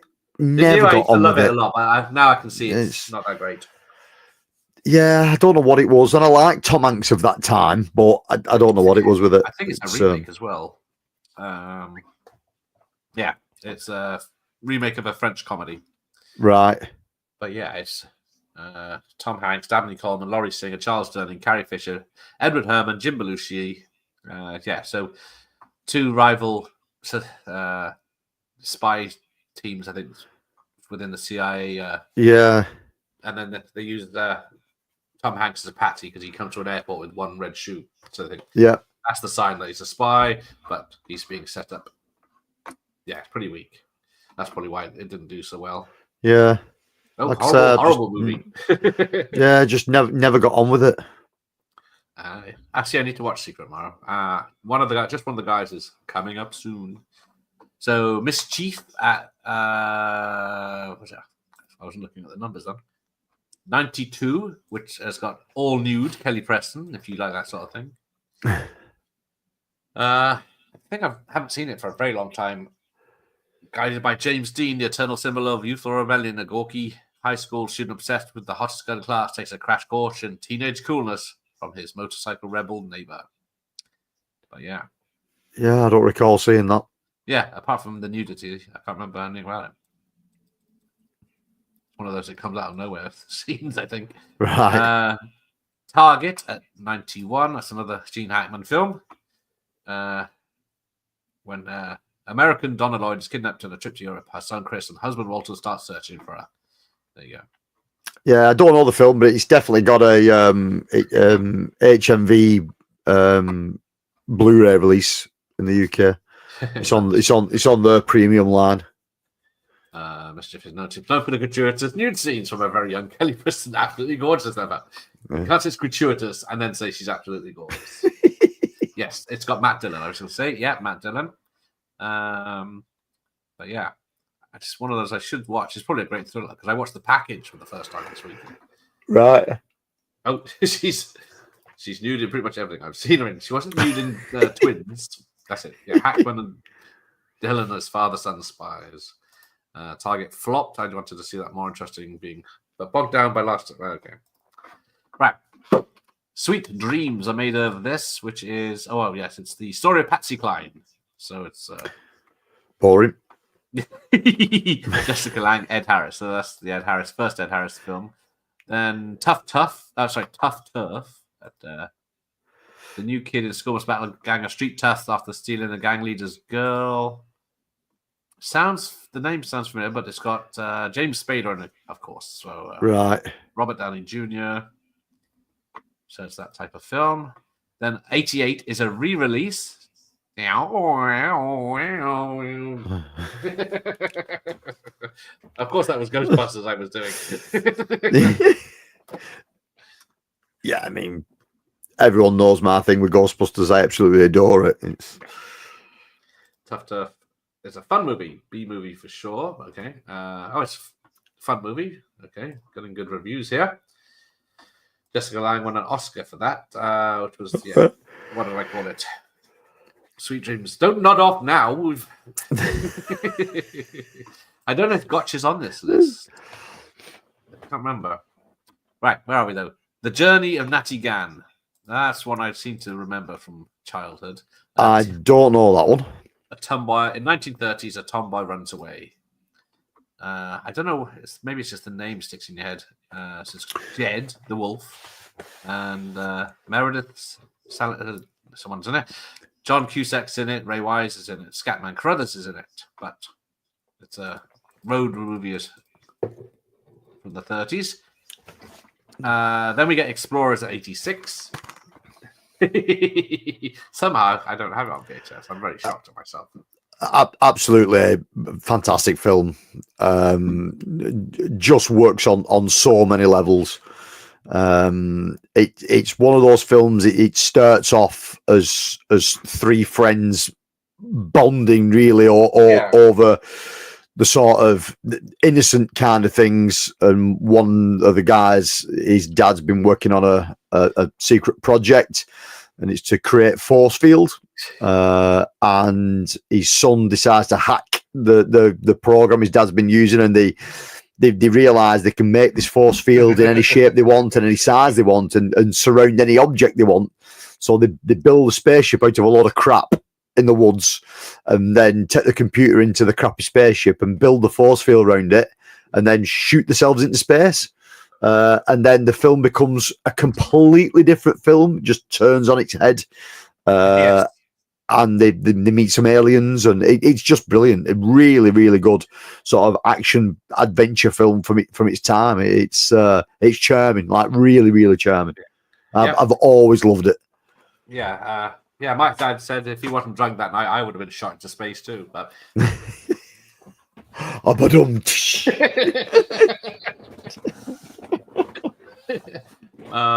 never, Mike Martin never seen it. Joe Dante got screwed. Yes, Joe Dante is finally too busy to speak to me anyway. So who cares about it anyway? Explorers is worth watching. Kind of Flight Navigator mixed with Stand By Me and Goonies. Yes.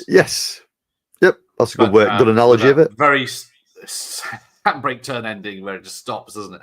Yeah. They couldn't finish it. Yep. But Brazil at 85. I don't own a copy of Brazil. I always found it a bit artsy for my liking, really. I understand why people like it, but no. They got Once Bitten at 84, which is, I believe, a Jim Carrey film. Yep, there is. Yeah, it's a crappy vampire film, if I remember rightly. Yeah. Yeah, I'm not a Jim Carrey fan. I don't care what people say. You know what I mean? I just do not like his stuff at all. Never have done. Oh dear. Latin America 83. Carrying on then. Husband and wife in their 30s decide to quit their jobs as free spirits and cruise in a Winnebago. Cool. Exciting stuff with Albert Brooks and Julie Haggerty. So some comedy, you know. 82 is Better Off Dead. We're upset Josh. Yeah, I get it, but yeah, I just didn't. It's just not for me. Again, it just come across too arty. Yeah. What was that last one? Better Off Dead. John Cusack comedy. So the ski comedy, isn't it? I don't think I know it. Yeah. Who's in there? No one famous as such, but yeah, it's a pretty good one. if you like that comedy romance. Then we get to 81. Somehow my whole stack's out of order. See, American Ninja. We got it right. Further back. There you go. Nope. To me, It's there we go. Got to put my hand on top. So yes, signed by the director Sam nice. Fernando, it was, on the front and the back. Get away, light. It's American Ninja. I don't know why I don't own a copy of it. I mean, 88 Films put it out on Blu-ray a while back, but I don't know why I don't own a copy. It was one of those films that me and a friend of mine, Stephen, after school, weekends, whatever we was doing, if we was round each other's houses, that's the film that went on for some bizarre reason. We watched the hell out of it when we were kids. And it's good. I tried to watch it not long back on one of the streaming services. Doesn't hold up as well as what you remember. Yes, it does. You're quite wrong, sir. It's just, and I liked all the ninja films and stuff like that, but I don't know. It just didn't hold up. Surely it holds up better than the sequel, the 3 sequel. Well, I just go set. Yeah, the American Samurai. Yeah, it. Yeah, they weren't particularly that good. Michael Charisma Dudikoff. I do like Dudikoff though. You know what I mean? It's brilliant. Exactly. Only Dudikoff is in it. Yeah. See, how dare you? You're upsetting this chat. Oh, we've lost everyone now. Oh, see, American Ninja 2 is better. Avenging Force is probably a better film, yes. Avenging Force is a brilliant film. I prefer the second American Ninja. Oh, yeah. Oh, see, everyone's turning on me now. There's a Dudikoff film called River of Death. You ever seen that? Oh, yes. That's really good. Donald Pleasance is in it. And yes. Great film. I see. He's got all 5 American Ninja stories. I've never seen an American Ninja film. Oh, well, you're in for a treat. Yeah. Or not. But After Hours 80, which is the Scorsese film of the year. I think it's the only one he's did that year. Where a guy gets caught in New York late at night. And dull things happen. Yeah. I'm not the biggest fan. Oh, yesterday he received an extra to tape of Cannon's Platoon Leader. All right. I think Robert F. Lyons is in that because he was in Avenging Angel as well, who I've interviewed. Yes, Griffin Dunn from American Werewolf in London, who's the lead in After Hours. Yeah. Oh, After Hours is awesome. Yes, a lot of people like it. Oh, American Ninja 2 is better than 1. I've been meaning to watch After Hours for a while. Finally bought it on 4K. I bet New York's going to look gorgeous then. Yeah, I don't know that one. Oh, dear. I like to watch ski comedies while pissed. Fucking hell. Hey, no. Oh, don't encourage him. Right, Moving Violations at 79, which is a Police Academy ripoff. It is. It's made by the people of Police Academy. Neil Israel and where is it? Pat Proft, I think. Yeah, it's been a long while since I watched that. Got John Murray, which is the third Bill Murray brother. Jennifer Tilly, James Keach. It's about it, but it is just a what is it? Remedial driver's education class, and people trying to pass their tests. Right. Then we get to the Purple Rose of Cairo. So we've got acid. Yeah, don't worry. Oh, yeah, there you go. It's Moving Violations is terrible. But Purple Rose of Cairo, a new 1935 in New Jersey, a movie character walks off the screen into the real world, which is basically, I think it's Jeff Daniels, isn't it? That comes out of the screen. All right, I don't know. Yes, Daniello, Mia Farrow, etc. Don't think I've ever seen it. It's like yeah, I don't know it. It's not as good as Last Action Hero, which is ripping it off. Then 77, Missing in Action 2, more canon. What is this, about the 10th film so far? Yeah, I thought I had Missing in Action 2, and I don't know why.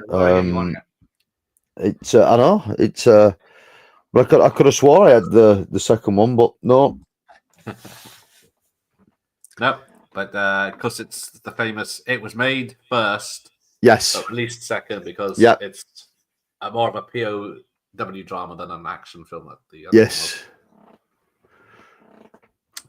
So Josh likes Purple Rose. It's probably quite good. Just haven't seen it. I don't like any of the missing action movies. Oh dear. Gotcha. There it is. It's Gotcha is at 76, which is college student goes to Paris on a vacation. He meets Sasha, who seduces him to go to East Germany, where she's obviously a spy. Don't think I've ever seen it. No, I'm not aware of it. In Missing Action 2, even for Canada, he's one bastard. He was quite a bastard in that one, yes. Then we got Crush Groove at 75. The story of a man who started a new hip-hop rap label called Crush Groove. So is it a documentary or a biopic? Don't know. Oh, it's about everyone as themselves, so it must be a documentary. Return to Oz at 74. Nightmare Fuel. Yeah, it's brilliant though. Really, really good. I mean, yeah, you can say it's some of the clay work's a bit questionable in it, where they end up seeing the Gnome King, because at this time stop motion animation was its peak. And you think Disney would have been able to get something like that, right? But the Gnome King at the end, when he's sort of like devolving, it just basically looks like a big pile of clay that someone didn't know what to do with. But the film in general, it's like you say, it is nightmare fueled. It's just brilliant.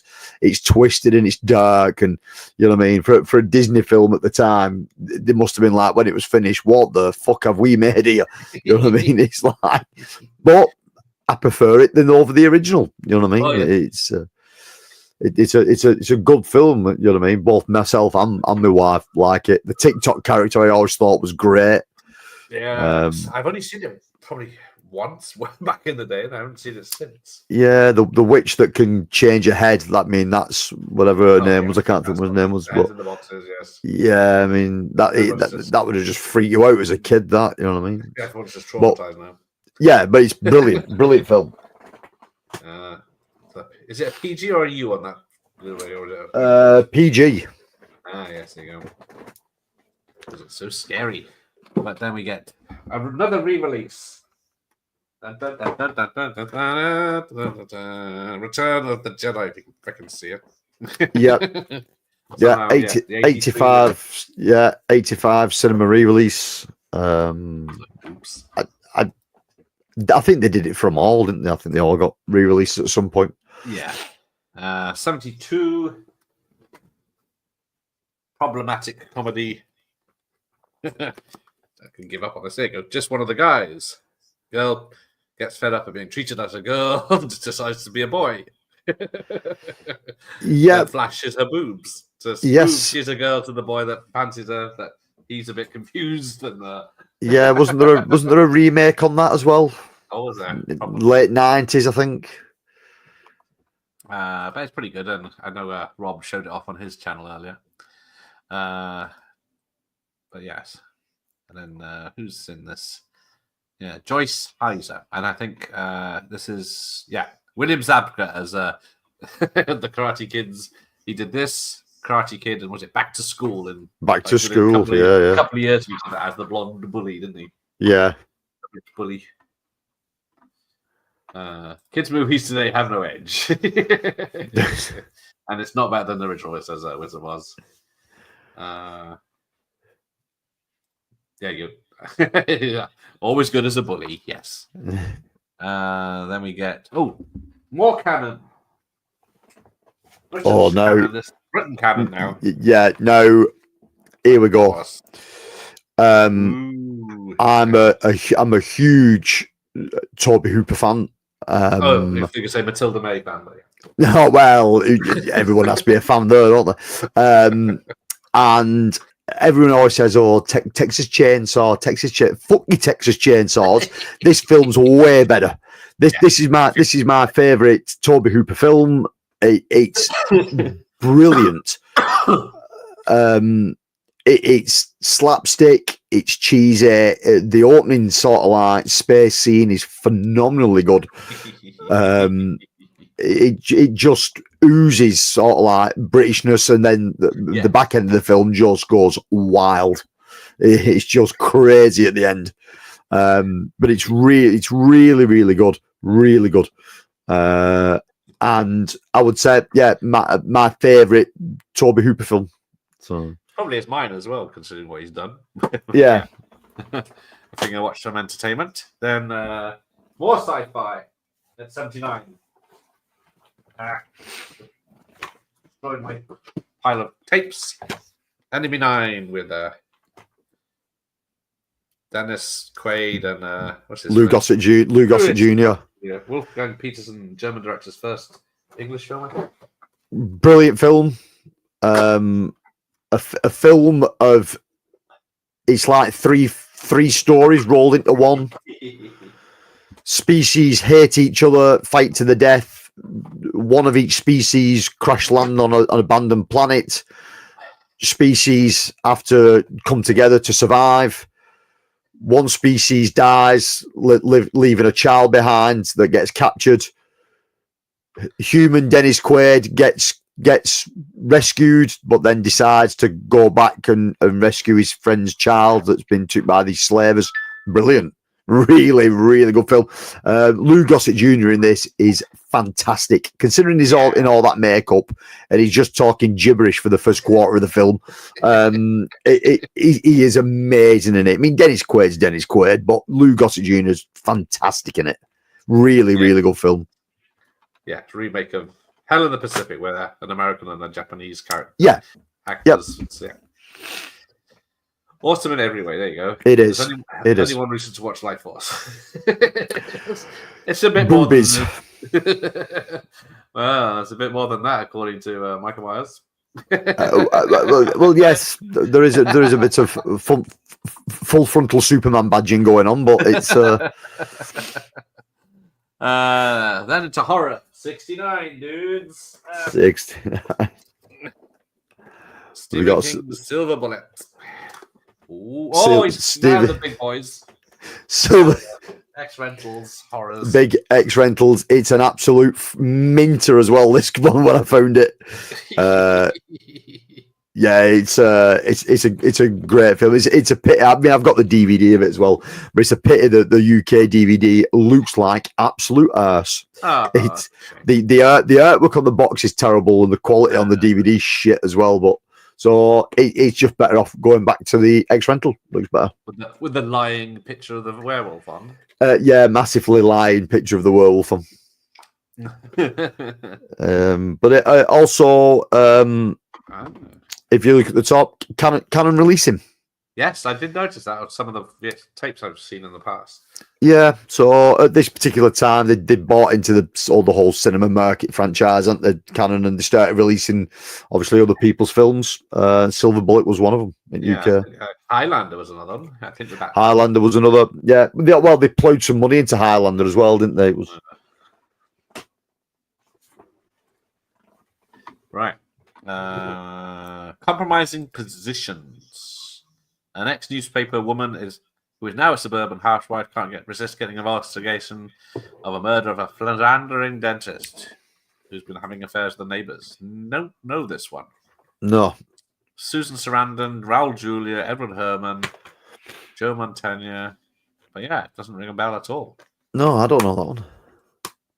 But it did well. Then 67, Perfect. Are you going to show that off? No.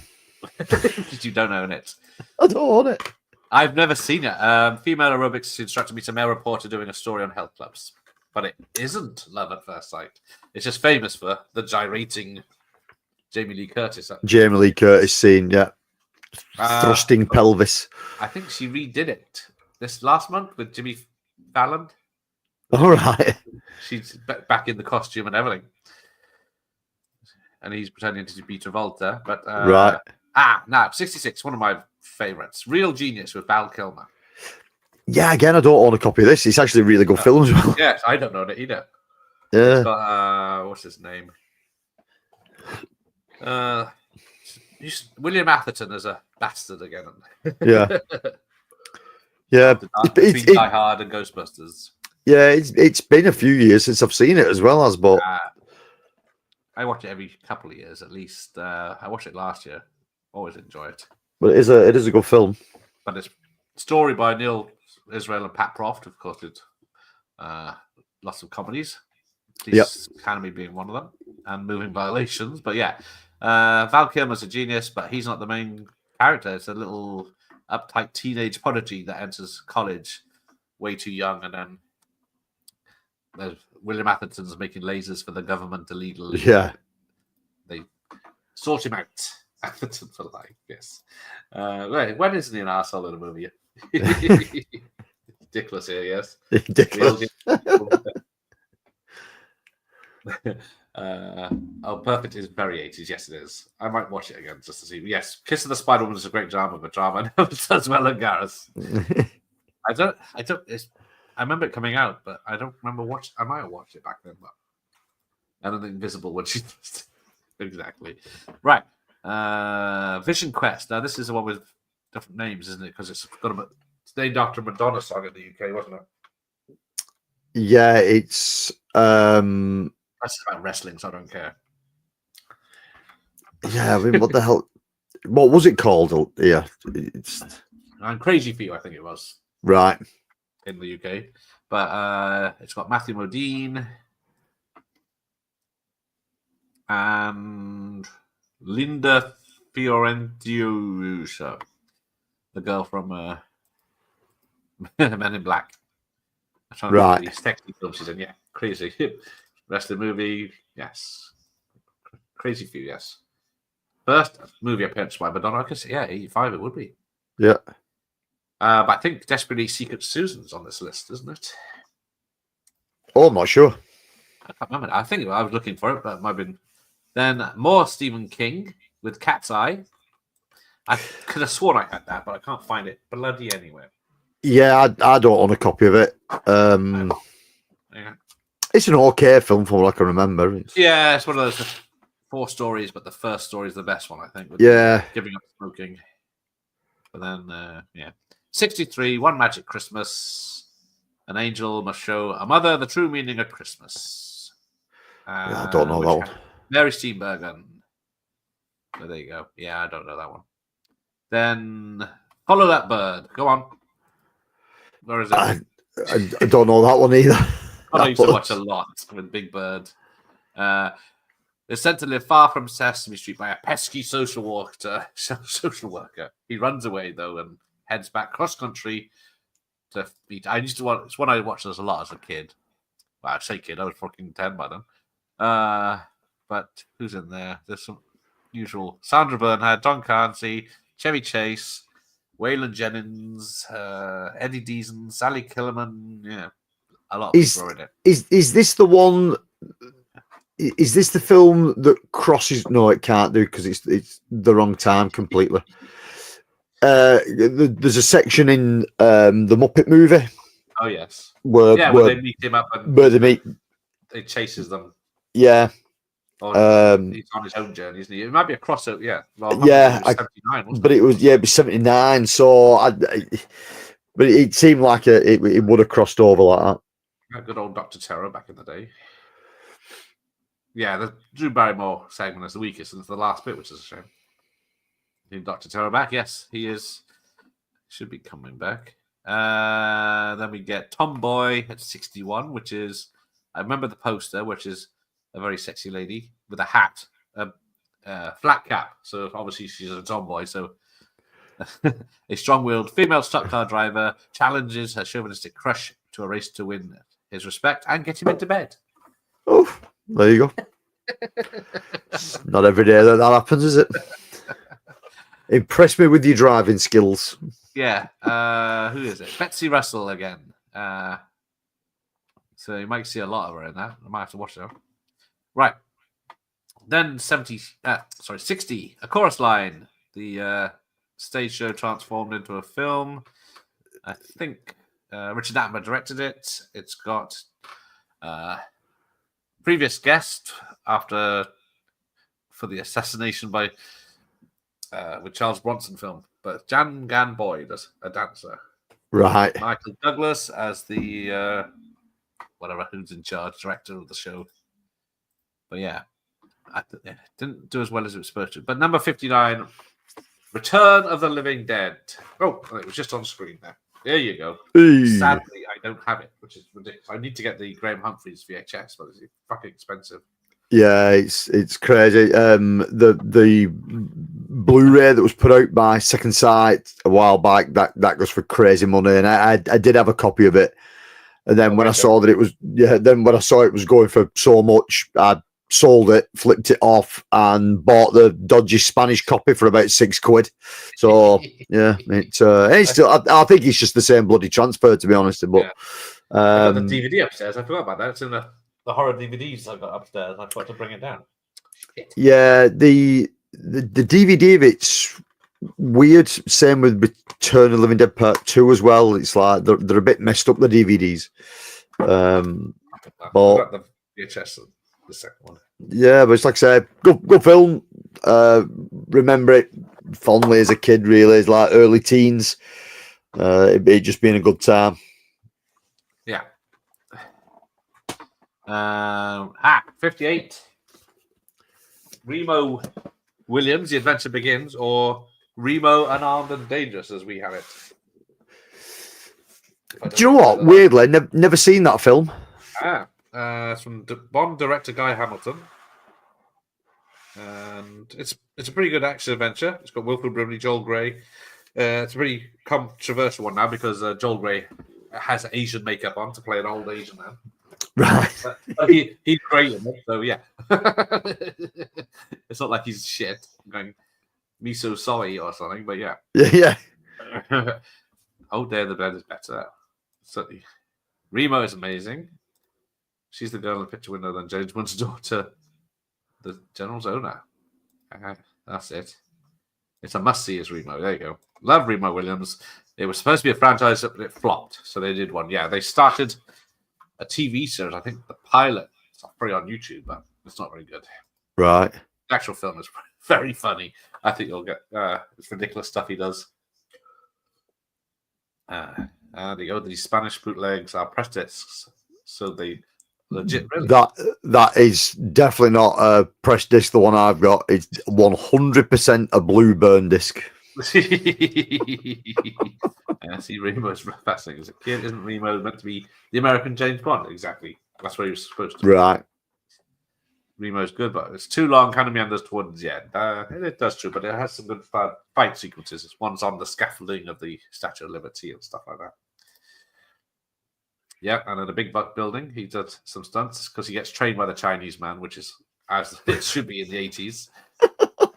Not trained by the ghost of Bruce Lee or Mr. Miyagi, or I do love a good stunt. Right, Clue at 57. See, it says it bombed, but surely at 57, it's not too bad. Oh, you got that? The Blu-ray, the super Blu-ray of it in the UK. This is the only way to own it on Blu-ray in the UK, and it's expensive as fuck now. It's just stupid money. Yeah. But it is cool. But great film. You know what I mean? Really, really good film. Tim Curry is just he holds the entire thing together. Coke was he on to get that much? Yeah. He must have just been pounding it by the kilo. You know what I mean? It's like just his entire performance in it. Everything hangs on him, and he's superb in it. But good film, really good film. But yeah, there's a 4 or 5 alternative endings to it. Yeah, it's at least 3, isn't there? And then maybe the last one or something.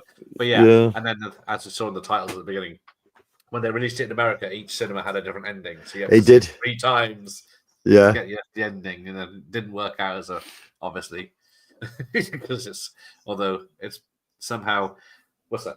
Number 56. It's beaten by Baby. I love this film. It's great.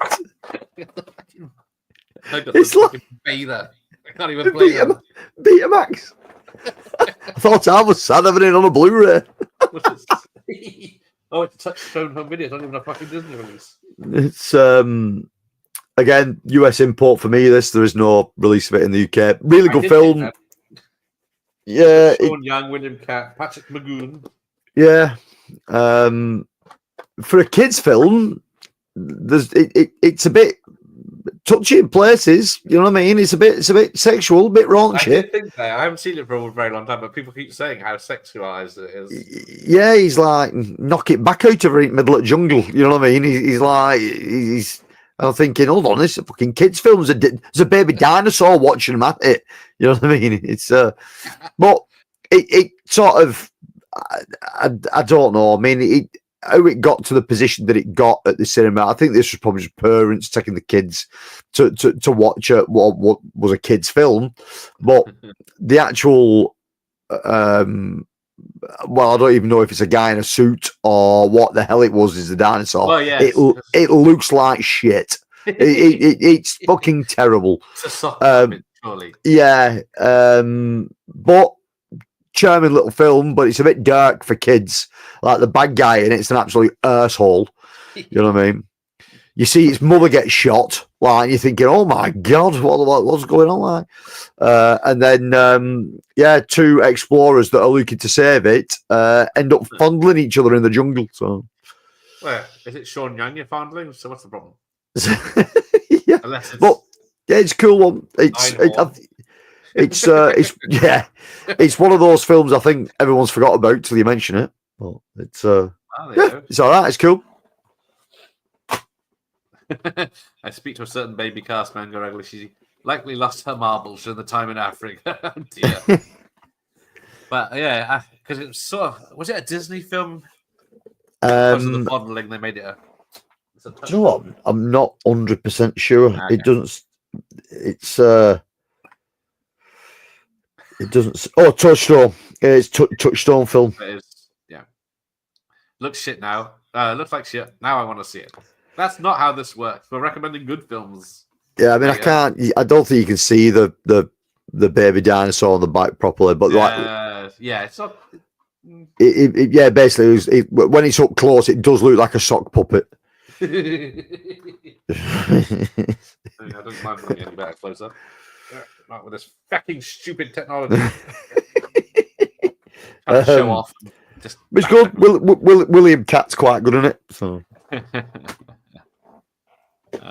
Yes, no one's remembers it. So, 55 more canon. King Solomon's Mines.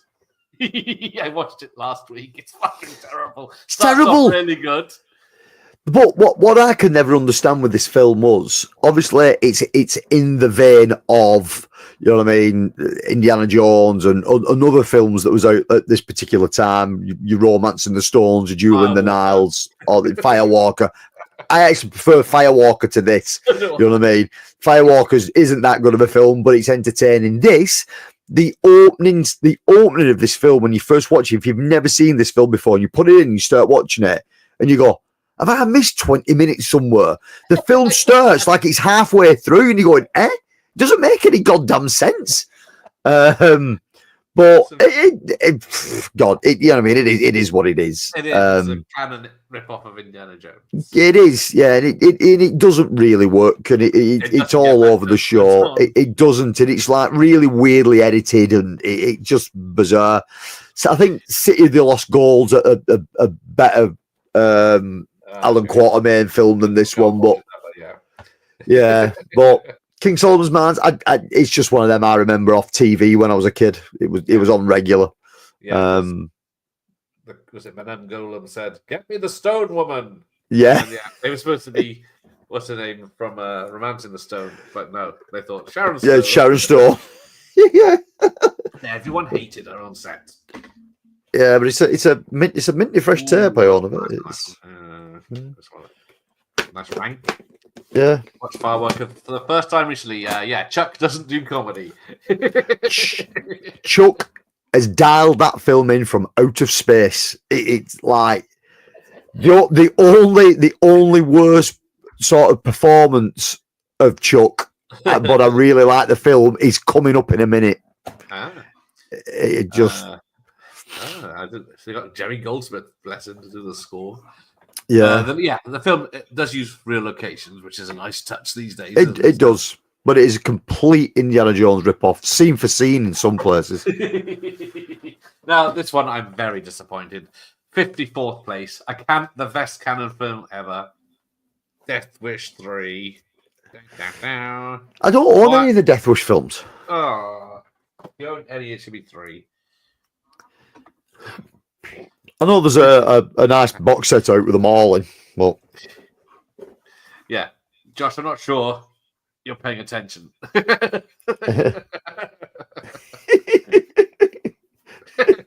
if they're the only 3 films you buy, mate, you're in for a fun evening. Great picks. Tease him, Ramon. Could be expensive. Yeah, they probably. Yeah, you might want to get the DVDs just in case and not spend too much money. Oh yes, Sidekicks and Top Dog. Yeah, they're not the best either. I have a copy of Sidekicks. Where is that? Ramon knows. I've got Basically, 4 is his favorite. I have warmed to 4 over these years. Death Wish 3 should be fucking top. Michael Myers is kicking off. But Ramon will also be pleased with, Dr. Impossible. Kiss of the Spider-Woman at number 53. A film that you don't even hear of anymore. No. A gay man and a political prisoner are together in prison. The gay man narrates the stories of 2 fake movies and his own life. That's why I haven't seen it. Yeah. It's based on a novel. William Hurt, Raul Julia, Son and Braga. They're better off in The Rookie with Charlie Sheen and Clint. Death Wish 3. Love it. Sidekicks is shite. Oh dear. It's I'm partial to Sidekicks. Yeah, I mean, Chuck's not in it that much, but no, he's not. Yeah, but the bits here he is in it are really good. Recreating some of his films, isn't he? Right. Yep. Falcon and the Snowman. I think someone else mentioned that. The true story of a disillusioned military contractor employee and his drug pusher childhood friend who become walking spies for the Soviet Union. Yeah, I know the film. I've never seen it. Schlesinger directed, based on the book. Timothy Hutton and Sean Penn are the 2 people. Yeah, it's only when I did a chart show in '86, I think that film came up. To Live and Die in LA. So we've got some, what's his name? Freaking action in LA this time. Yeah. William Peterson and Willem Dafoe. I think I've only seen it the once years ago. Oh, Steve James is in it. I didn't realize. But yeah, it's a cracking thriller, but it's not a fun one. No. Sidekicks is better than Karate Kid. I might agree with you there. That's a great car chase. I always thought, how would that work in America? Even Woman Kersey meets Diet. Every Woman Kersey meets Maya. Yeah, the man changed. He should not keep dating. Yeah. One lucky one, and she left him. Live and Die is really good. And that's only because he was married to her in real life. It's a great score soundtrack. Yeah, Children of the Lesser God, I think. That's another one that's... Oh, yes, Round Julius I missed. Live and Die in LA. Oh, went to a Q&A with Freaking. Nice. Cool. So, yes. I even like the Death Wish remake. Well, off you go. Right. Number 50. Sadly lacking in the top 10. Chuck Norris is back with Invasion USA. It's canon again. Half these films have been canon now. Yeah, and like I said, like Firewalker, this performance is dialed in from God knows where. Like, he could not be less interested if he fucking tried in this. Like no expressions, no emotions, no fucking nothing. But he's badass in it. Look, 2 Mac 10s and a denim shirt with the sleeves ripped out of it. What more can you ask for? And a pet armadillo. A pet armadillo. Good film, really good film. Always enjoyed it. But yeah, he's absolutely fucking wooden in it. That's why it's was it Dudikoff in the sequel Avenging Force. Yeah. The best movie Chucky ever did. Oh dear. And he only had to phone it in. Yes, Cannon. Yeah. They had absolutely stellar bloody year, then crashed and burned. Yeah, what we got? Yeah. Master Universe and what's the other block? Okay, they did. Superman 4, of course. Loved Invasion USA. Fantastic, but kind of cack. Got the 4K. Right. Yep. The Sure Thing at 49. Another John Cusack comedy. Travels across America to nail a beach babe, but falls for the girl that drives him.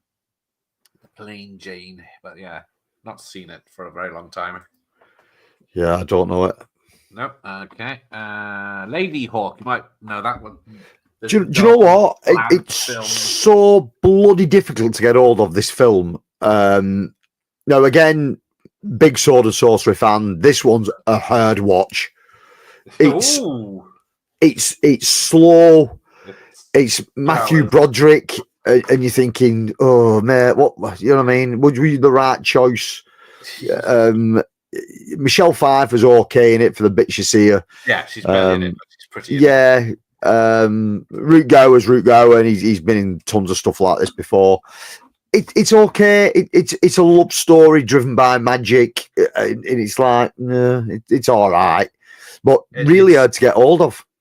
Yeah, I think I got like a DVD from a charity shop, but apart from that VHS, but that's about. Yeah, that DVD doesn't pop up. There is no Blu-ray of it. It's oh, what? I don't actually know who released that. What company released it? Mine's Fox. It's a Fox release. Maybe that's why. Maybe that's why we've not seen nothing of it then. That is true. Invasion of Fame, Death, which have the same final death. Rocket launches to the back. Amazing score. Yeah, who did the scores? Music composer conducted by Andrew Powell. Oh, no. Realistic finale, indeed, yes. Oh, it morphs into a monster or something, does it? Ooh. Right. Here we go. 47. Another Cannon flick. Mickey Rourke. And Year of the Dragon. It's one of those films I loved. It's one of those Cannon packages like you got for the other one. There it goes. Yeah. But I do love it, even though was it Michael Cimino? In red writing on this blue. I can't read it. But yeah. Little thriller in Chinatown, of course. But yeah. Let's have a look. Oh, there's more chat coming up. 46. Young Sherlock Holmes. Oh, what a film. What a film. So good, I don't own it. Ooh, nice. Yeah, I had this Blu-ray took forever to come out, like forever, and I had a DVD of it for years, and the DVD was a bit scratchy. It just looked like a port from a VHS. It wasn't great, and then out the blue, this got a release, and the restoration's really good on it. It looks cool. It's a film I've always loved. It's one of them that the people have memory of it, but they always thought it was shit. And I don't really know why. It just didn't deserve the bad rap that it got. I always thought it was genuinely charming. It's a nice little film, and it's really, really early Spielberg CGI work in it. Like, I think it was one of the first films to have a lot of CGI rendered in it, and it holds up. To be fair, it's not as bad as what you think it would be, but it's just brilliant. You know what I mean? Everything about it's charming. It's great. Does it have the full title on that Blu-ray? It doesn't. It just says Steven Spielberg presents Young Sherlock Holmes. And the Pyramid of Fear is the only way. Yeah, the Pyramid of Fear. So to get a title like that, it felt like they were going to do more. Yeah. But then obviously Yeah, and it didn't, which was a shame. But for this to get a Blu-ray, I was chuffed that it came out. But it's bare bones. There's no special. There's no features on it. There's nothing. It's just the film, which is a bit of a shame, really, because there must be somebody that could have done like a commentary or something on this. Even I'd have done a commentary on this from, you know what I mean, for nothing. That's but why I was the two people in it. Yeah. But 85. Maybe it's time for a reunion special. Yeah, but great film. You know what I mean? Really good. Like I say, I've always enjoyed it anyway. Yeah, I've always loved it, no matter when. And the cake attack. Yeah. But then we get to Volunteers at 45, another Tom Hanks comedy directed by Star Trek 2's and my mate. I'm drawing a blank on now. Nicholas Meyer. So yes, James Horner composer, and it's Tom Hanks escaping gambling debts, joins the Peace Corps. Peace Corps, yeah, I do remember this one. It's free on YouTube. I've always loved it, but yeah, it's got John Candy, Rita Wilson, Tom Thomason, Geddy Watanabe, and Thomas Hanks as Lawrence Bourne III. But yeah. Yes, after Splash they did together as well, yeah. Yeah. It's a harmless little comedy. Unless you see racism everywhere. Right. Let's crack on. Close some of my tabs here. Right. Where are we? We are Chuck Norris in Code of Silence. Code of Silence, yeah. Again, I don't own a copy of this for some bizarre reason. I don't know why. So, yeah, directed by Andy Davis, who went on to do Under Siege and The Fugitive and something else. Nico, I think it was, with Seagal. Seagal, yeah. But, yeah, it's police thriller where Chuck Norris has to go on his own because he's ratted in another cop for making a mistake. Hitting someone by mistake. Then originally it was going to be a Dirty Harry film, the fifth Dirty Harry film. But then they just changed it to a Chuck Norris vehicle. Yeah. But yeah, it's not a canon one, is it? This is an Orion tape. Yeah. Not canon. Haha, it's not canon. Right. Oh, they do. Jesse says it's Chuck's best movie. It might be his best. Doesn't seem to be phoning it in as much. Yeah. It's a more serious Chuck. Super busy, yeah. How many films is that so far? 2 or 3? 3, I think, wasn't it? Yeah. Then we get to 43, Porky's Revenge. Not the best sex. No, I was never really taken with the Porky's franchise, to be fair. Well, yeah, the first one's only good because of what's the face from Police Academy, the mannequin and Lassie. Oh yes, Henry Silver, great villain. Oh, because he's an alligator as well. That's the level I know him at. 42, Disney's Bomb, The Black Cauldron. Yeah, I mean, again, it's really good, but it's dark. Yeah, it's super dark. I mean, they'd seen what Ralph Bakshi was doing and other sort of animators of this particular time, and Disney wanted part of that. They'd seen what Bakshi was doing with rotoscoping and all that kind of stuff, and they really wanted to get into that market. They'd seen Lord of the Rings, the animated version, and all the rest of it.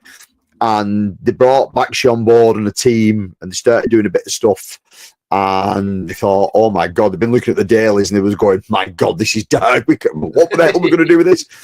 So off Bakshi went, and they brought some other animators in, and they carried on and turned this out. And then Disney just sort of disowned it for fucking years because they thought it was too dark and it wasn't the sort of child sort of imagine friendly film that it should be. But in fact, it's brilliant. It's really, really good. I think I've seen it for a very long time, if at all, because it was too dark. Yeah, I don't know why it's never had a nice Blu-ray. Maybe Disney disowned it that much that they thought, do you know what? But I'm sure in the US, if you was a member of the Disney Club, I think that was the only way in the US to get hold of a Blu-ray, and that goes for crazy money now. But no, the 25th anniversary DVD is probably about the best you're going to get of this. Unless there's a HD version of it on Disney Plus now, I'm not 100% sure, and someone could probably do a rip off that. I don't know, but I mean, that DVD looks okay. You know what I mean? It's not it's not bad, but it's good. You know what I mean? I've always enjoyed it. It's but it is dark for a Disney film. It is dark. Yeah. Okay. Right. Then we get to Friday the 13th. A New Beginning. Yes. TNA special. Yeah. Part 5. I don't like it. And I'm a huge. No, like it. I'm a huge mark for Friday the 13th. And this one has always been a bit of a letdown for me. It's cheesy where it's cheesy, but not cheesy good. It's cheesy bad. As the killer, I don't think he was ever sort of like. He's Jason-esque, the way he's killing and stuff, but he's got the strength of Jason, but just with being a normal guy. What, you don a mask and all of a sudden like you're a copycat killer, but you know what I mean? It never worked for me. It just never worked. But it is what it is. You know what I mean? It's got boobs in it. Yeah, you can always tell when a film's not doing that well. Just put more TNA in it. Exactly, it always works. Right. Okay, we'll go to one of yours. 40, the Care Bears movie.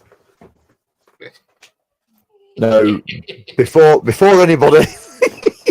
Before anybody starts judging, I do own the limited edition media book 2-disc Blu-ray set. Now, there is a reason. My wife is a big collector of Care Bears, vintage Care Bears.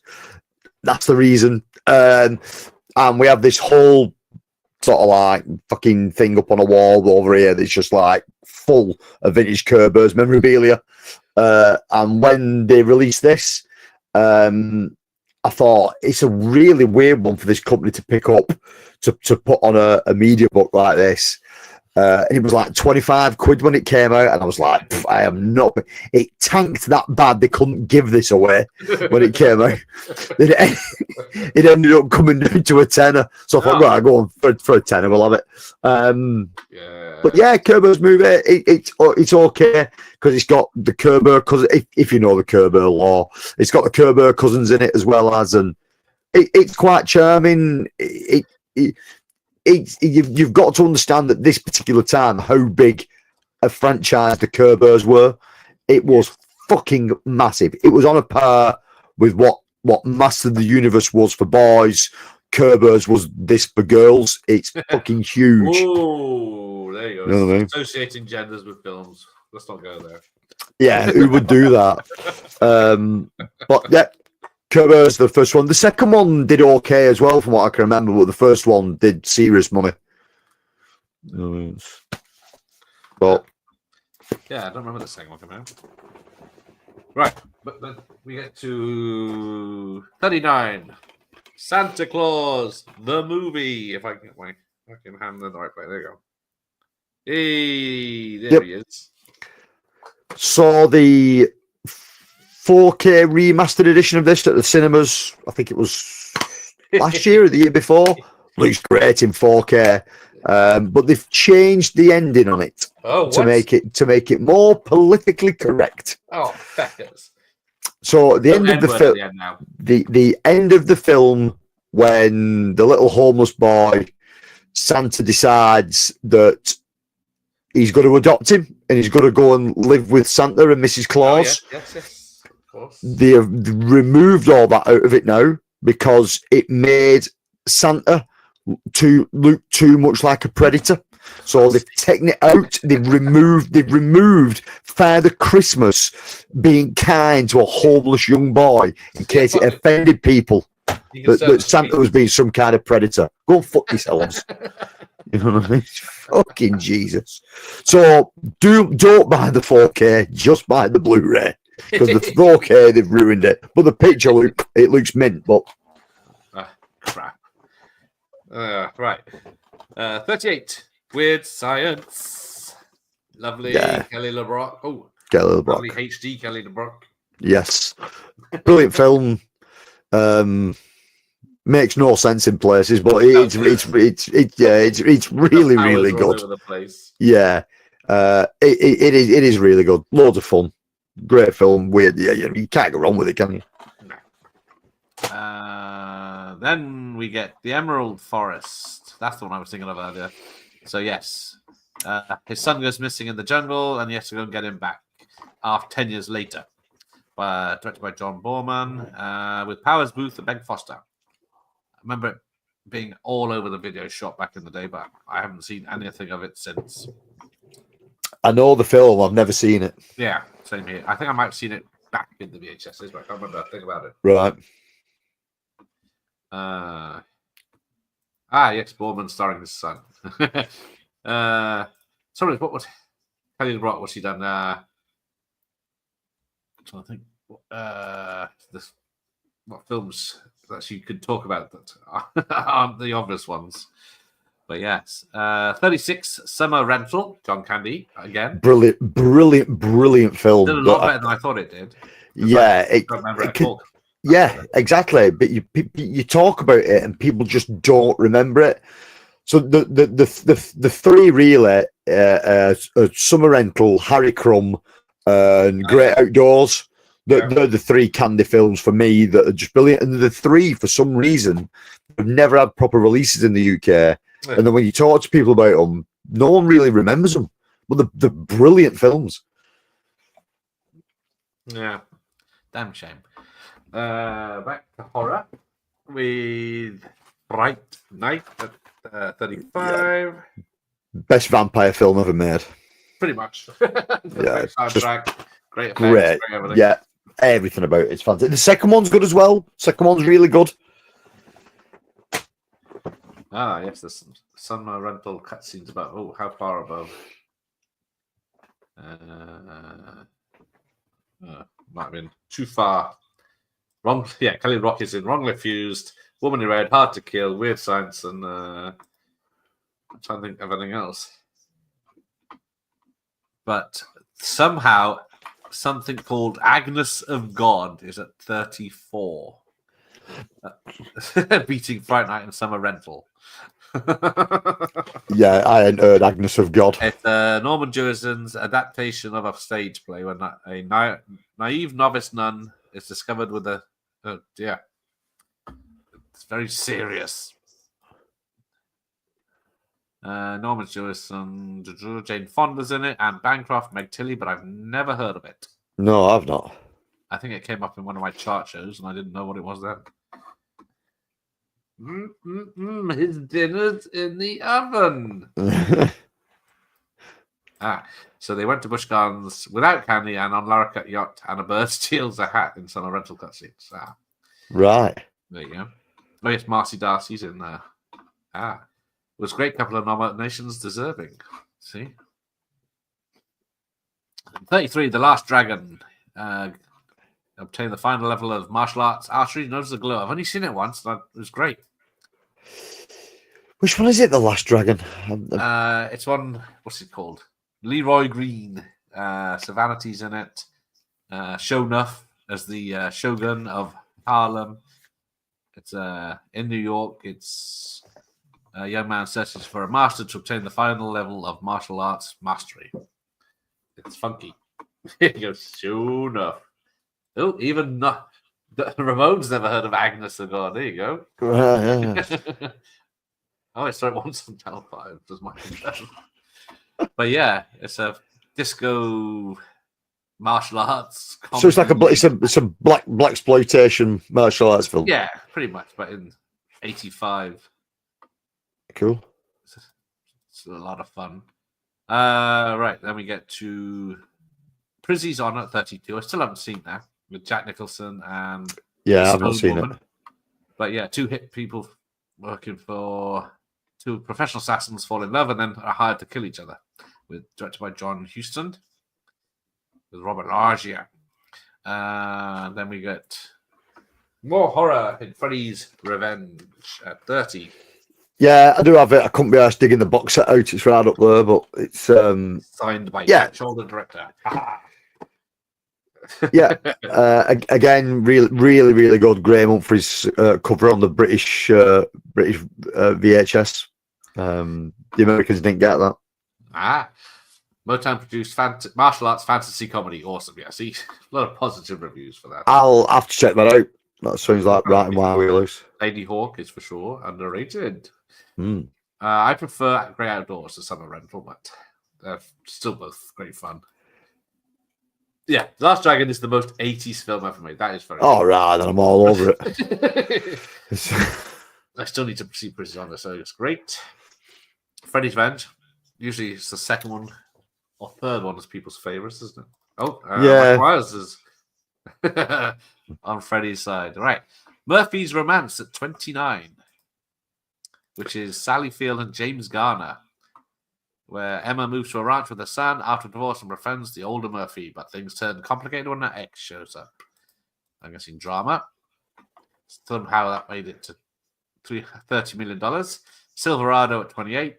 Band of misfit friends come together to right the injustice which exists in a small town. So it's a what is it? It's Lawrence Kasdan writing, directing, producing Western with Kevin Kline, Scott Glenn, Rosanna Arquette, John Cleese, Kevin Costner, Brian Dennehy, and Danny Glover, Jeff Goldblum, among many others. Jeff Fahey.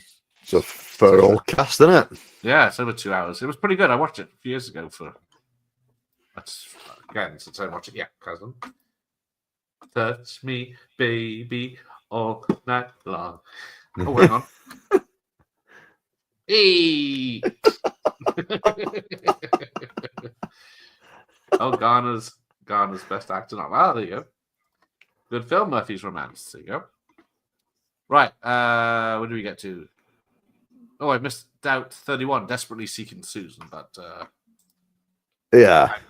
I've only seen it once and I didn't think but yeah, it's famous for having Madonna in it, basically. It is. That's it. Oh, it doesn't see it.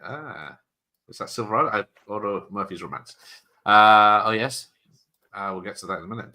Mad Max 3 is coming up soon because we are, where are we? 27, a re-release of 101 Dalmatians from Disney again. Yeah, it must have been a quiet time for Disney. Black Cauldron. Then 26. These Waves Are Mine with Teen Wolf. Awesome poster. Great fun film. Yeah. Michael J. Fox complaining that Spielberg's down the road making Back to the Future and I'm here in this dog shit. Yeah. He doesn't like this one, does he? No, I don't know why. It's really good. Just loads of fun. And really sad of me, I also like the second one. It's basically a remake, but yes, you can't really complain that much. Yeah. Oh, first cinema view was Spotted Dogs in 76. Oh, Ian's favorite Michael J. Fox film. Well, there's another one coming up in a bit. We don't need another Mad Max. So somehow this terrible news, everyone. Number 25, he's back. It's Arnold Schwarzenegger. It's such an awesome film, isn't it? Yeah, it's brilliant. Brilliant film. 86 minutes. There's so many brilliant one-liners in it. Oh, yes. They'll all be in the chat in a second. Yeah, I mean, let off some steam, Bennett. Yeah, there you go. For 13 Wolf to Back to the Future. Don't know what Fox was on about. Yeah. Commando's my number one. Well, Commando's great. We might as well just cut this off here because we're going to beat Commando. There's so many continuity errors in it. It's frightening. But it's brilliant. It's brilliant. Number 24, Areas, Mad Max, Beyond Thunderdome. The weakest of the trilogy for me. Yeah, because it's got Tina Turner in it, and I don't like her or her music. Don't like it. But yes, it's not a patch on the second one, doesn't it? No, it just drops right in the middle. Well, it's got that really weird. Yeah, it's got that really weird, like what filmmakers think post-apocalyptic is in comparison to what post-apocalyptic actually is. You know what I mean? No one's cutting bits of tires up and using them as a fucking cod piece. You know what I mean? It's like, why have we gone down this road? Well, one of the yes. So yes, Teen Wolf has to be one of my soundtracks. Peter Pan, Mad Max. Yes, that's pretty much it. First half is crummy. Second half is great though. Yeah, once he goes on, the action kicks in. Isn't Tina Turner slang for Bunsen burner? It's just a weak ass film. Just looking for some slash. Back to Commando. Right. St. Elmo's Fire at 23. I was never the biggest fan of that. No, it's not really my cup of tea. No. Gooners better be number 1 or 2. Oh dear. Never mind. Carrying on. 22. Solid thriller. Jagged Edge. Jagged Edge, yeah. How did that get as high as it got? I don't know. It's very good. So it's one of those come out of nowhere. I think it's because of like the twists and all that stuff. Because it's made by possible. The guy that did John Barry music. Joe Esterhaus wrote it. So practicing for his Basic Instinct days. But from the director of Return of the Jedi, isn't it? Richard Marquand. Right. But yeah, this might upset people. 21. Hang on. Lovely. Yeah. Oh, yeah. Ali Sheedy. Yeah. In the 80s, Ali Sheedy. Goonies looks and feels weird to me. Okay. Breakfast Club and St. Elmo's Fire. Yes, that will be coming up soon. But yes, is this our last re-release? Yeah. 21. A re-release of E.T. for some fucking reason. Yeah. And it made more money than Commando and all the rest, but yeah, you can sort of understand why. Well, it wasn't on VHS, was it? It wasn't available for rent, I don't think. No, it is a timeless classic. I'm trying to think. When did it come out? This is 85. It came out in 82, was it? Yeah, I think it did, didn't it? Okay. 20 more John Candy in Brewster's Million, the 8th remake, I think it is, of the film. Yeah, I don't think I thought I had a copy of Brewster's Millions, but I don't actually own a copy. No, I've only got a copy that was taped off the TV. I'm very disappointed in myself. Actually, I don't know why I've not got one. Yeah, E.T. above Commander, get in the bin. Yeah. But yeah, E.T. is beautifully shot and directed. I'm not the biggest fan. Oh, pissed off. E.T. is E.T. Brewster's Millions is solid entertainment. Yeah, I would watch it. It's great fun, isn't it? Walter Hill directed it. Richard Pryor's 30 days to spend $30 million to get $300 million. Yep. Rick Moranis has a small part in it. Yeah. 19, Pee-wee's Big Adventure. Now, he wasn't known over here at that time. No, Pee-wee just wasn't a thing over here. So Pee-wee's Playhouse wasn't a thing. The Pee-wee films weren't a thing. But this one, I don't know. I'd have never thought that a Pee-wee film would have been this high. No. Yeah. No, you haven't missed European Vacation. Macamee is better. I do like Macamee over. Macamee's great. Over E.T. But we are 18. Clint with Pale Rider, which is... Yeah, I mean, this came in sort of... I do enjoy this one. From nowhere. It is good. It is very, very good. But I know it's Cowboy. Never... Tony's going again. I'm back again. He's back. Buffering again. And what were you saying about Pale Rider? I never thought it would have got to the sort of dizzying heights that it did in 85. I know he had a cult following and everything, but it's a good film. It shows a bit of a different sort of side of to him in a Western film at the beginning. He's it's good as the preacher. Yeah, is he a ghost? Yeah, you don't really know. He just rocks up, doesn't he? He just turns up. Lucky. Yeah. Well, good film. Really good film. Now, this one I don't understand because White Knights. Don't know it. No, I remember. Yeah, it's got. There's got to be something wrong here. A Brishnikov, Gregory Hines dancing film is this high. I remember it being on a lot of trailers, VHS tapes. A Russian-American ballet artist plane is forced to land in Russia, where he's repatriated. But yeah, I don't. Then 16, The Breakfast Club. I'm not the biggest fan of that either, but I get the love.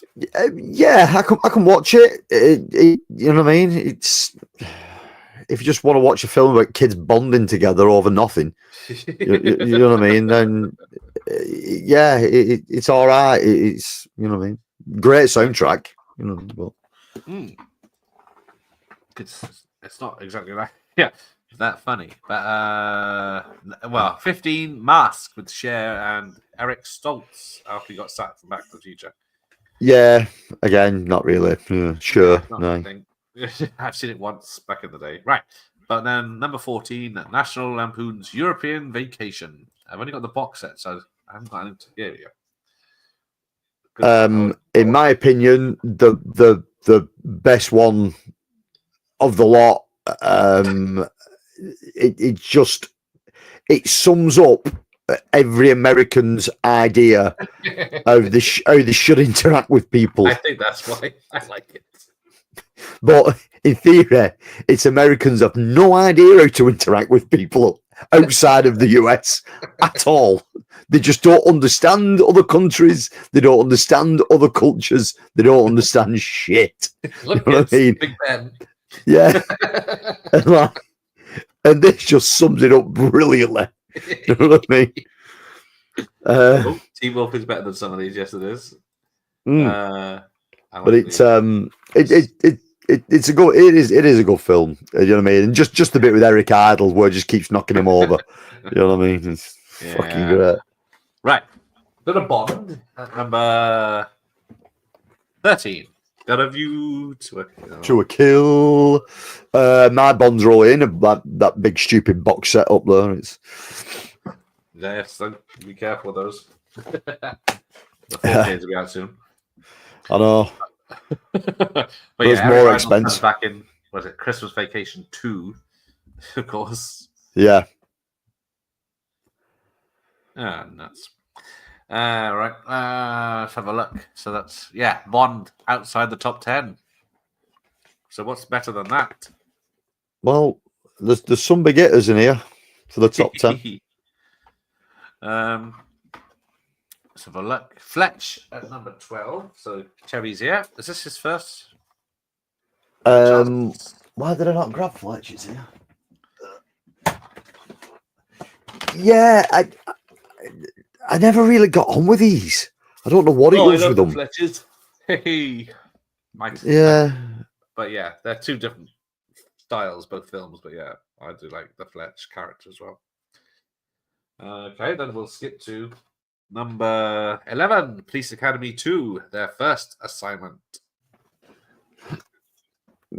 Yeah, again, it's in that box set I've got up there. It's Police Academy films. Of course, I just had you know what I mean? Fucking European Vacation. Chevy Chase. What am I thinking? Yeah, he did quite well that year, didn't he? Oh God, yeah. If you look at the amount of films he's had in that year and sort of the amount of stuff that was probably in the top 50. Yeah. Right. Oh, number 10. We're in the top 10 finally. So we've got Spies Like Us. More Chevy another Chase. one. No Chevy Chase. In the top, what is it? 14 films in 1985. He was doing very well. Yeah, it was a powerhouse, wasn't it?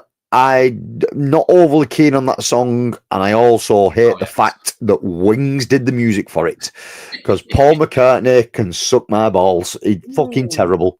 Hey, now, No, just awful, awful. The music video used to wind me up to it as well, because the music video was linked to the film.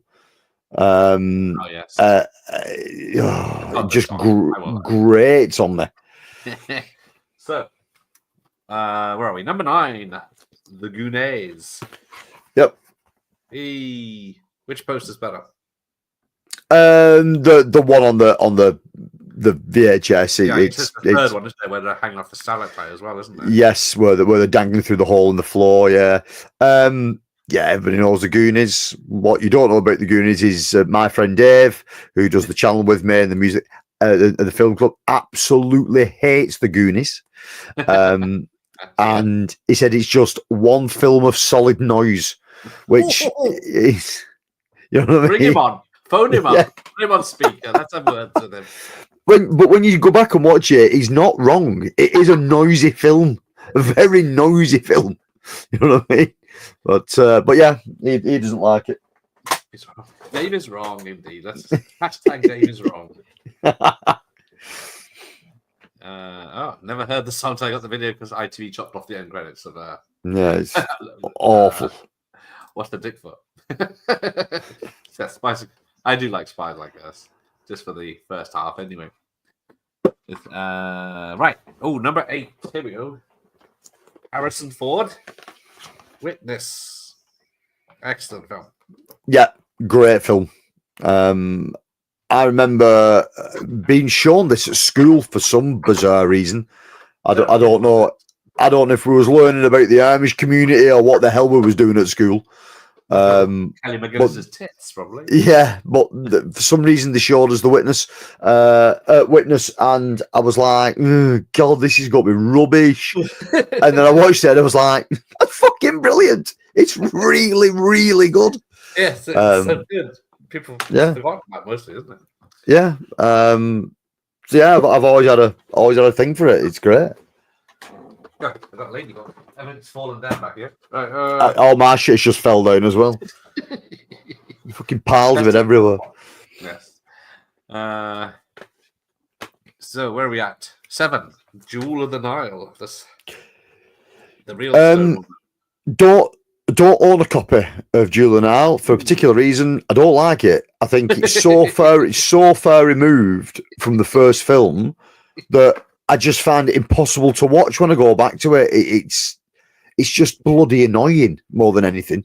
It is. It's nothing like the first film, but yeah, I used to love it when it came out. Yeah, and there's like some real crap, like Indiana Jones rip-off little bits in it. And it's like, really, it didn't need it. But it's not a patch on the first film.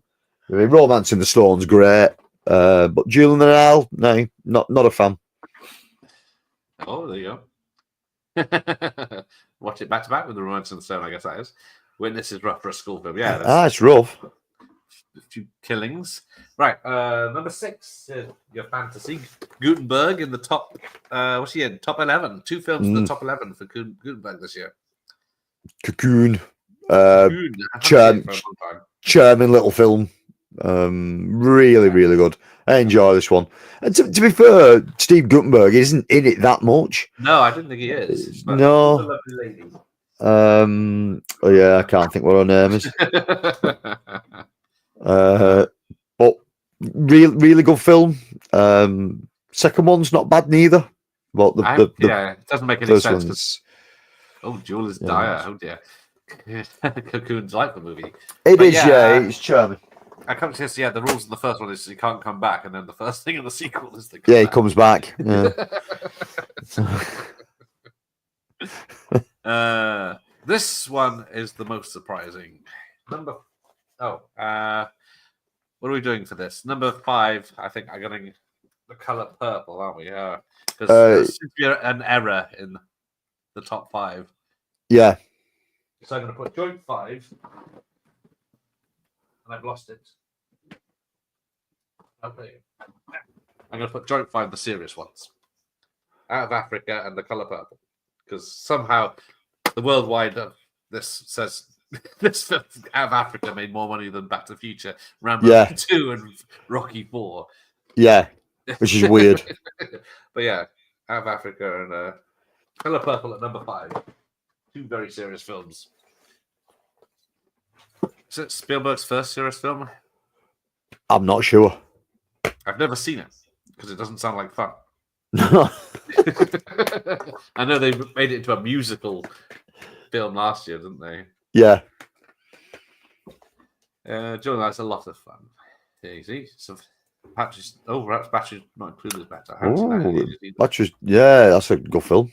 Bought an oath the soundtrack a few months ago in a shop in Paisley. Nice. The 2 most overrated movies, 85. Oh, well, there you go. Is that Color Purple and Out of Africa? There's Meryl Streep and what is it?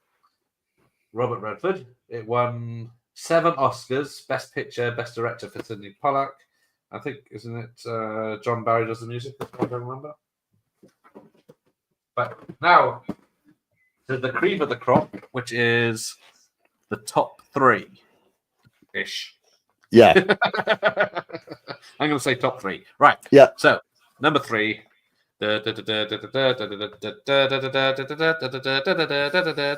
copyright. Right.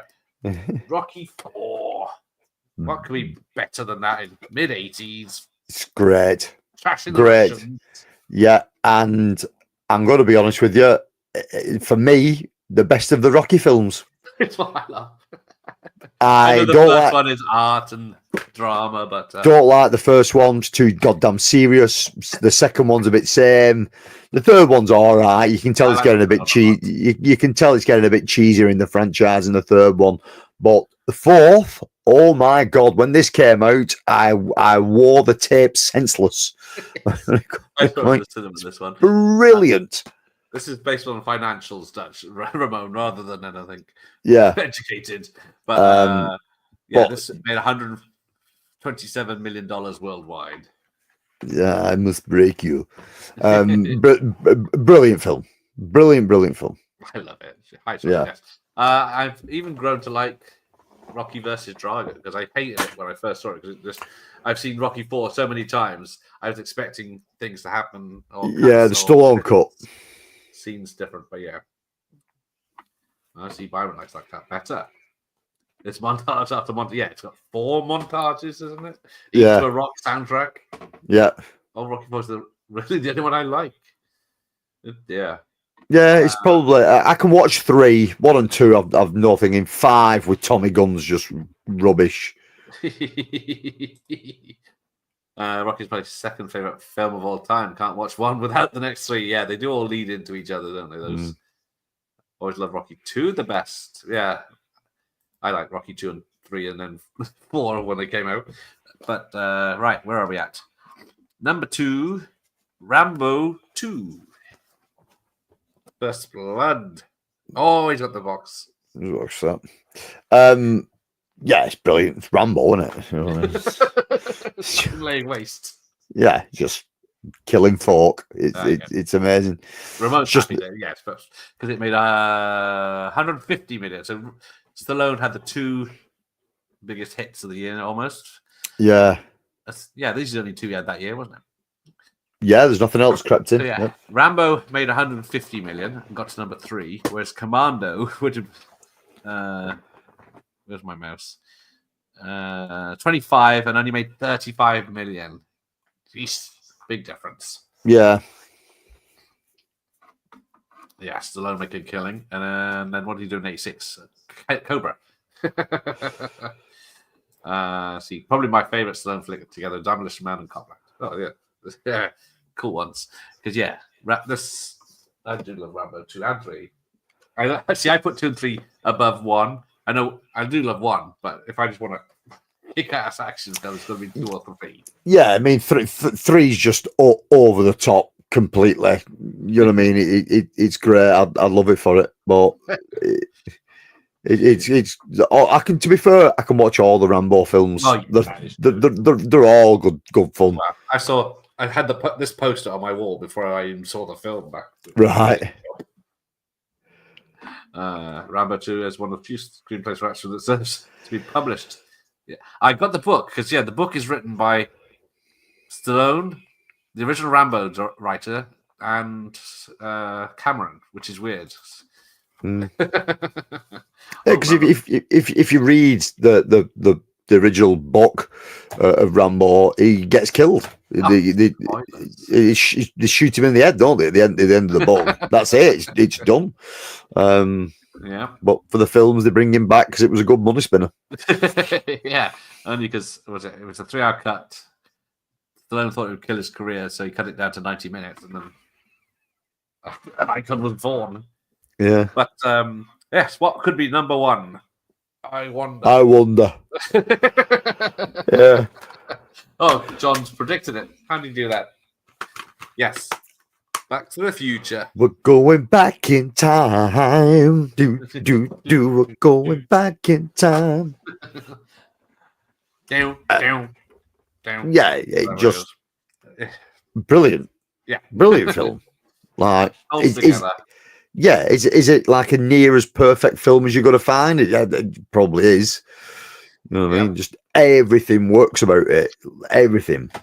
It's great. Yeah. It's $223 million. So $75 million ahead of number 2, Rambo 2. Uber classic. Bootlegged it and still got the tape. Nice. I like it. Yes, indeed. But it's a timeless classic, isn't it? You know what I mean? You can go back to it now and watch it. I can pick it up at any point of time. If you turn the TV on and it's on, you don't need to watch it from the beginning. I can watch it from anywhere, you know what I mean? And just get involved with it straight away.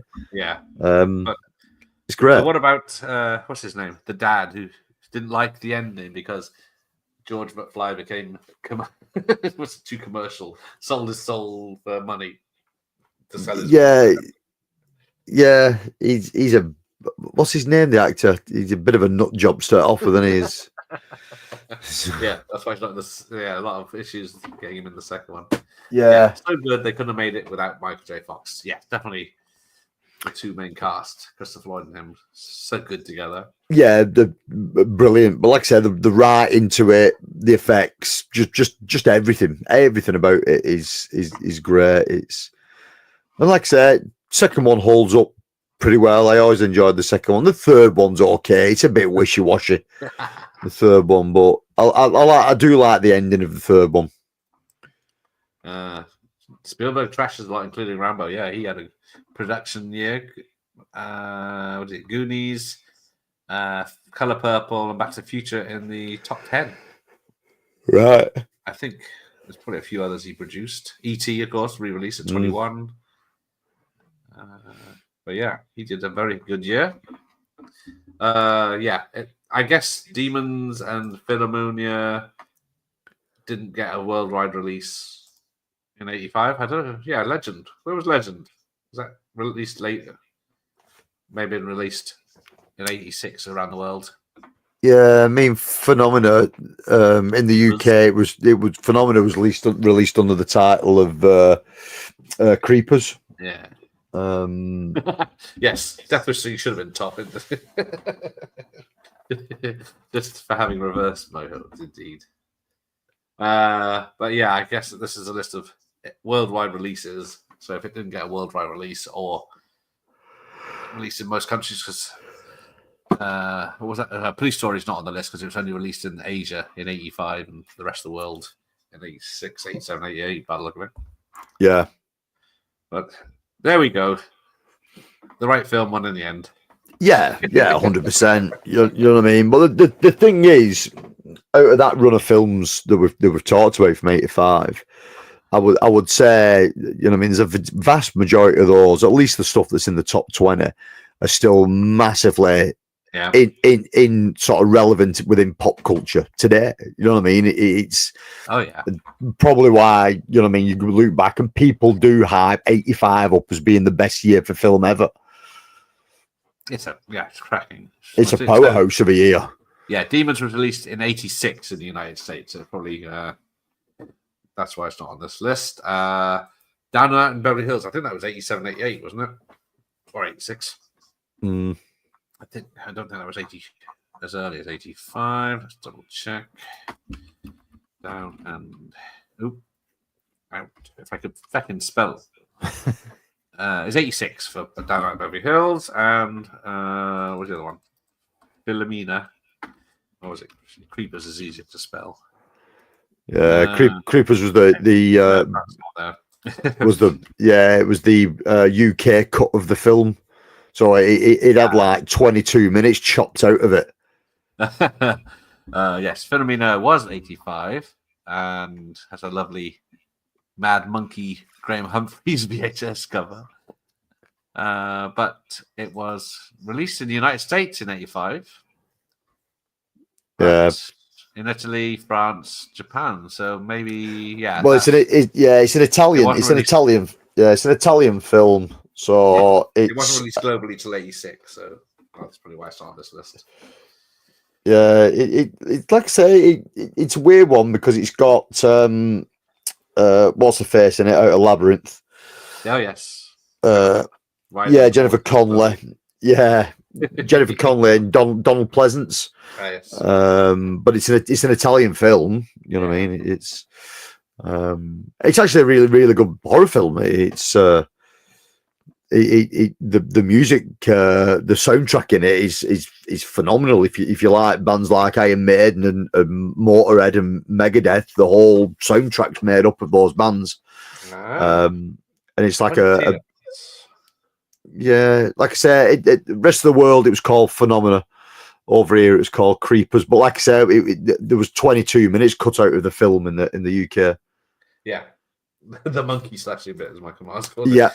Yeah, because she controls insects or something. She does by telekinesis. Yeah, very useful. Yeah, Breakfast Club. Yeah, that did quite well, didn't it? Where'd that come? 16. Yeah, not bad money. Right, let's wrap this up because this is supposed to be a quick one tonight. nearly 3 hours in. Yeah, there's only 180 films to go through. And I thought, we'll just pass through the 80 and then be done. 180 films go through it, and I must have had 100 of them. Yeah. Just about 75. I've walled myself in behind me. I can't get out now. Yeah, I'm going to have to clear up. Yes, stuff was 85. I don't know.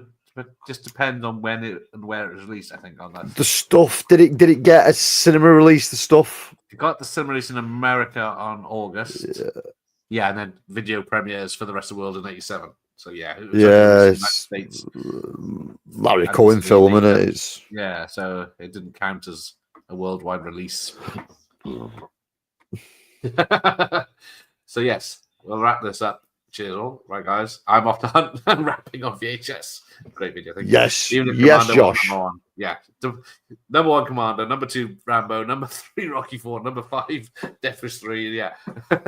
Yeah. If we'd have done our own list. We did 3 hours of Hans Zimmer. We could do 5 hours of 85, surely. Dirt Bike Kid. Yeah, probably end up saying it wasn't released. Yeah, that'd been just straight VHS release, surely. Dirt Bike Kid. Thank you, Ramon. See you later. Cheers, man. Night, Dr. Impossible. Thanks for everyone for being here for this long and this late. Yes. Especially Ramon, as he's an hour ahead of us. Runaway Train, yeah. Did very well for Canada. Yeah. They had a hell of a year. And then they pissed it off. Oh, yeah, massively. Then it just, when wheels fell off. You know what I mean? Anyway, thanks for Tony, all the way from Wigan. All the way from sunny Wigan. Oh, is it sunny? Well, it's not been today. No, it's quite overcast the last month, doesn't it? It's like that in July here. That is true. I'm more likely to get rained on in for the July than I am cycling in Yes, happy days back in 85. Yes. 85 forever. Yes, night. Yes. Only 40 years ago, people. Only 40 years ago. I was 12 on July 85. What are you? I would have been 8. Happy times. Yeah. Bears, Christmas presents. Yeah. Master of the universe. Oh, sorry. Tom was 10 85. Oh, Josh was -7. Yes. Right. I'll just see if anyone else has. Yeah, we should have done that right at the beginning. Ask how old people were who actually remember 85. You're really cool. Oh, yes, Police Academy 3 this Saturday. Nothing tomorrow night. Some of us need a rest. But yeah, let's wrap this up. And a final word from. Byron was 2. You young lads, get out of here. Yes, you whippersnappers. Ladies, leave.